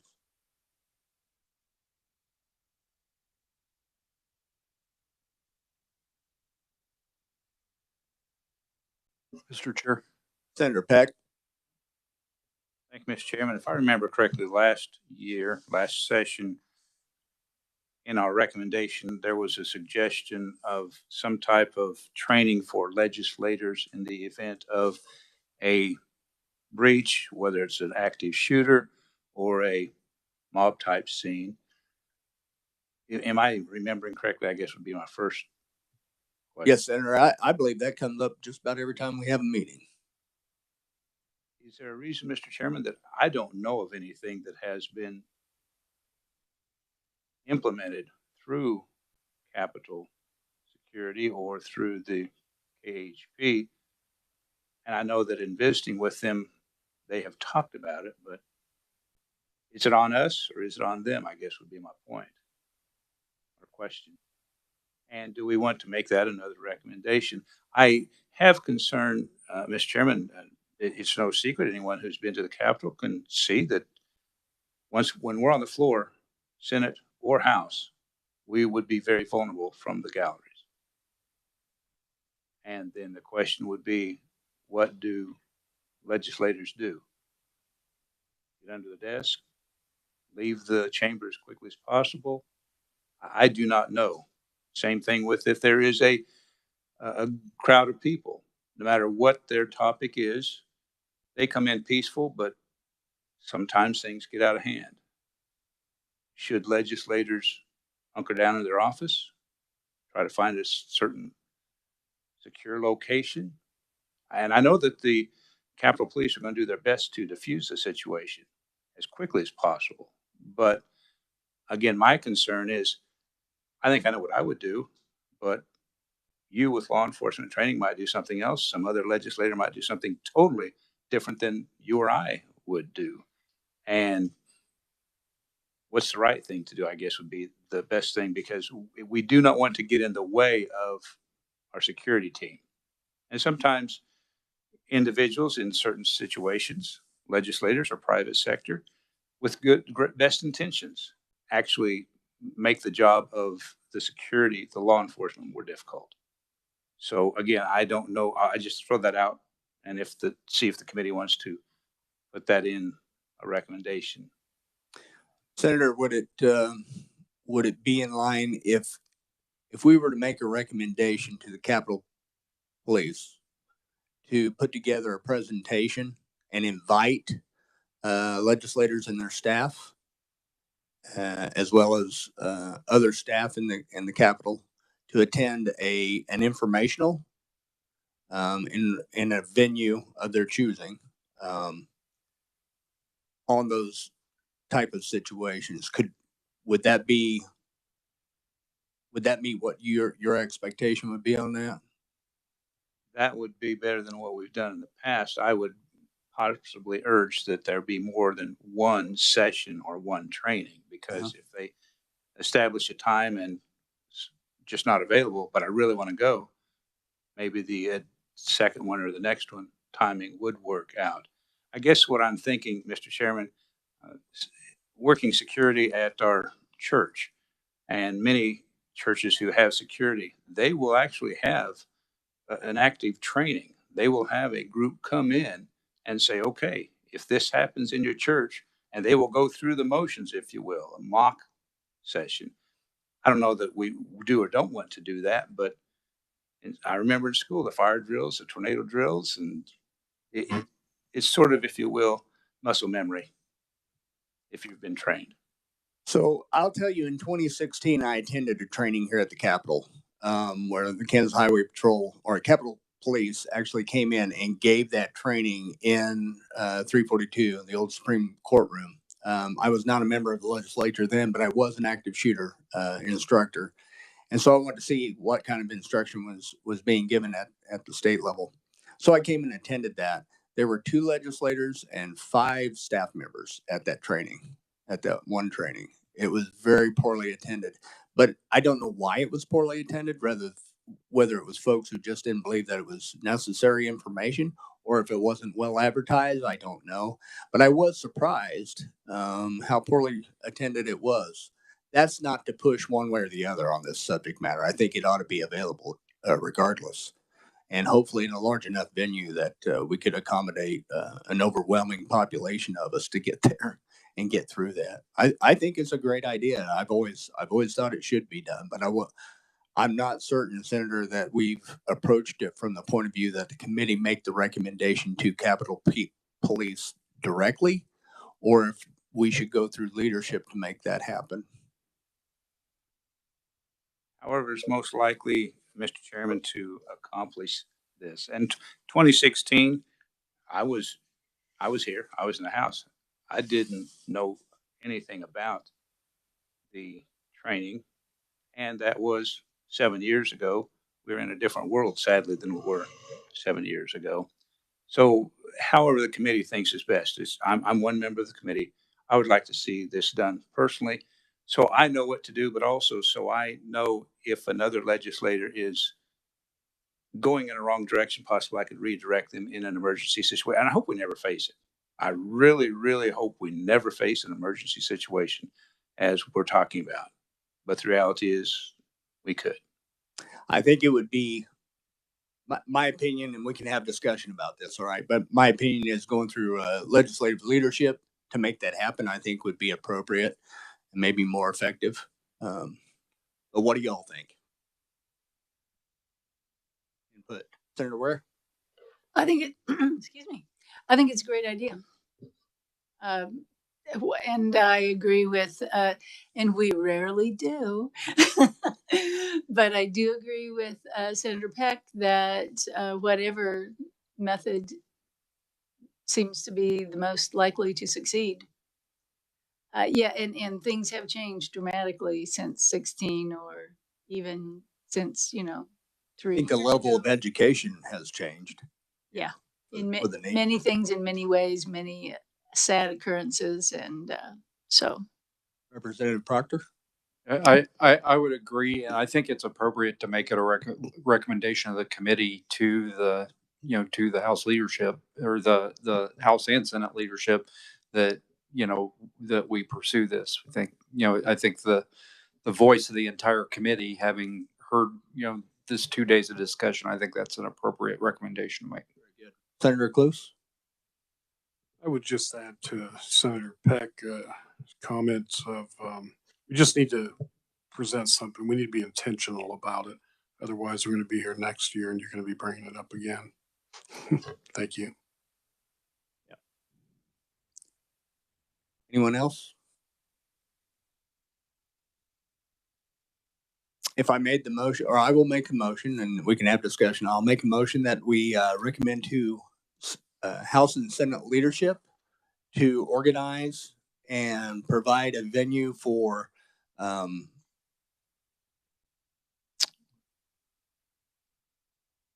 training on active shooter and other threats on the Capitol complex through Capitol Police early in the next session. It's been seconded. Any discussion? Senator Peck. Thank you, Mr. Chairman. When you say Senate leadership, does that mean to each office? I'm wondering if it was part of an LCC, if that would have any more impact, that they would be sort of required as the Legislative Coordinating Council. Just throwing that out. I don't know the makeup or. No, I think that would be appropriate, probably, to push that straight to LCC. I think that's a good idea. We can reframe that to that easily. All right, could you read that motion to me? Yes, Mr. Chairman, right now I have that the committee requests the Legislative Coordinating Council coordinate with the Capitol Police to offer active shooter response training and training relating to other threats early in the 2024 session. I agree with that. How do you feel about that, Vice Chair? All right. All in favor, say aye. Any opposed? Seeing none, that passes. Other issues? Senator Cluse? Not another issue, but circling back to my recommendation, do we need to make a motion on that, or are we good the way it is? Refresh my memory on what the motion. On the request for replenishment of emergency response fund. Mr. Chairman, the notes I had from what Senator Cluse mentioned earlier was recommend the emergency response fund at the Office of State Fire Marshal be replenished with state general funds in the amount of $170,000, which was the amount expended for the white powder event. Right, and we are making that recommendation to who? And I don't mean to put that to a test to you, Senator Cluse. I'm trying to think of who we would direct that.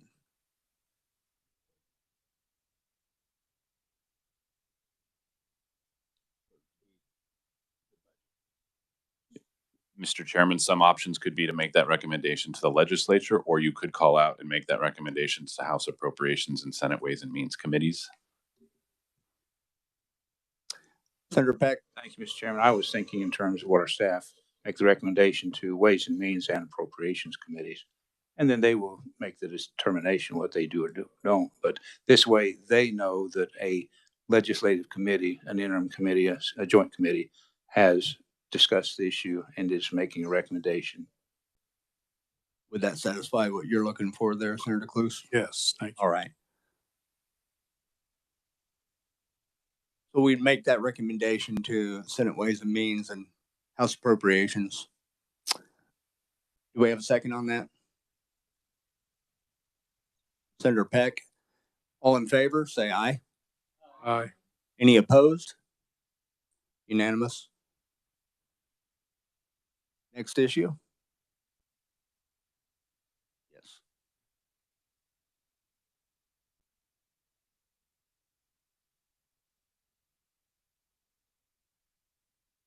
Anything else?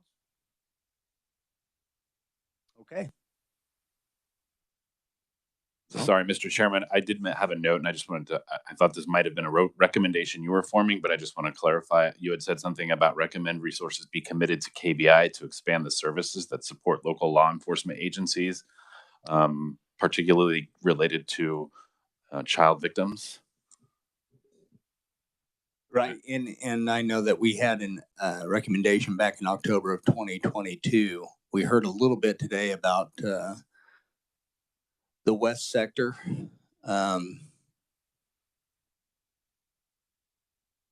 Assistant Director Jacobs, would you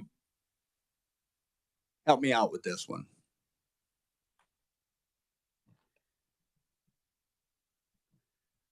Yes, sir, Mr. Chairman. My name is Robert Jacobs. I'm the Associate Director of the Kansas Bureau of Investigation.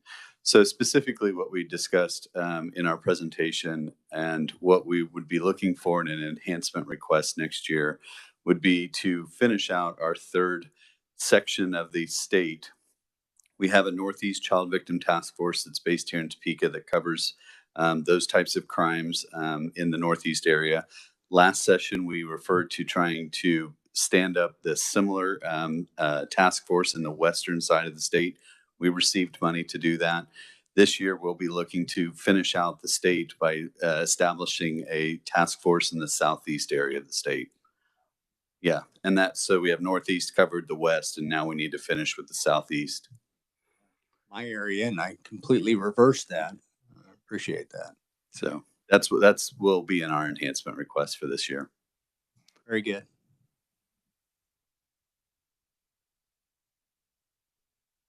Well, I think I don't know that we need to make a specific recommendation on that as a committee when you bring that enhancement request. Okay, so we'll move on past that unless somebody wants to revisit it. Okay, well then we'll call it good for this year. I appreciate y'all attending yesterday. I really do appreciate the fact I appreciate staff and the challenges you were given by going remote with a portion of our committee. I know, folks, we get a lot of information. I know sometimes I have a hard time staying with all of the information. Obviously, I got a little lost there myself. So I appreciate y'all spending the time, taking the time to make this a priority. I think that we have some valuable input, even if we aren't making recommendations. We are the committee that is bringing the information to our fellow legislators. So it's just as important, even if we're not making recommendations, that you be educated on what those problems are, so that when we hear about bits and pieces of them through other legislation, you can pass it on. And I know you know how to do that. I've heard it many times. So, any comments from anybody on the committee for the good of the committee? Seeing none, we're adjourned.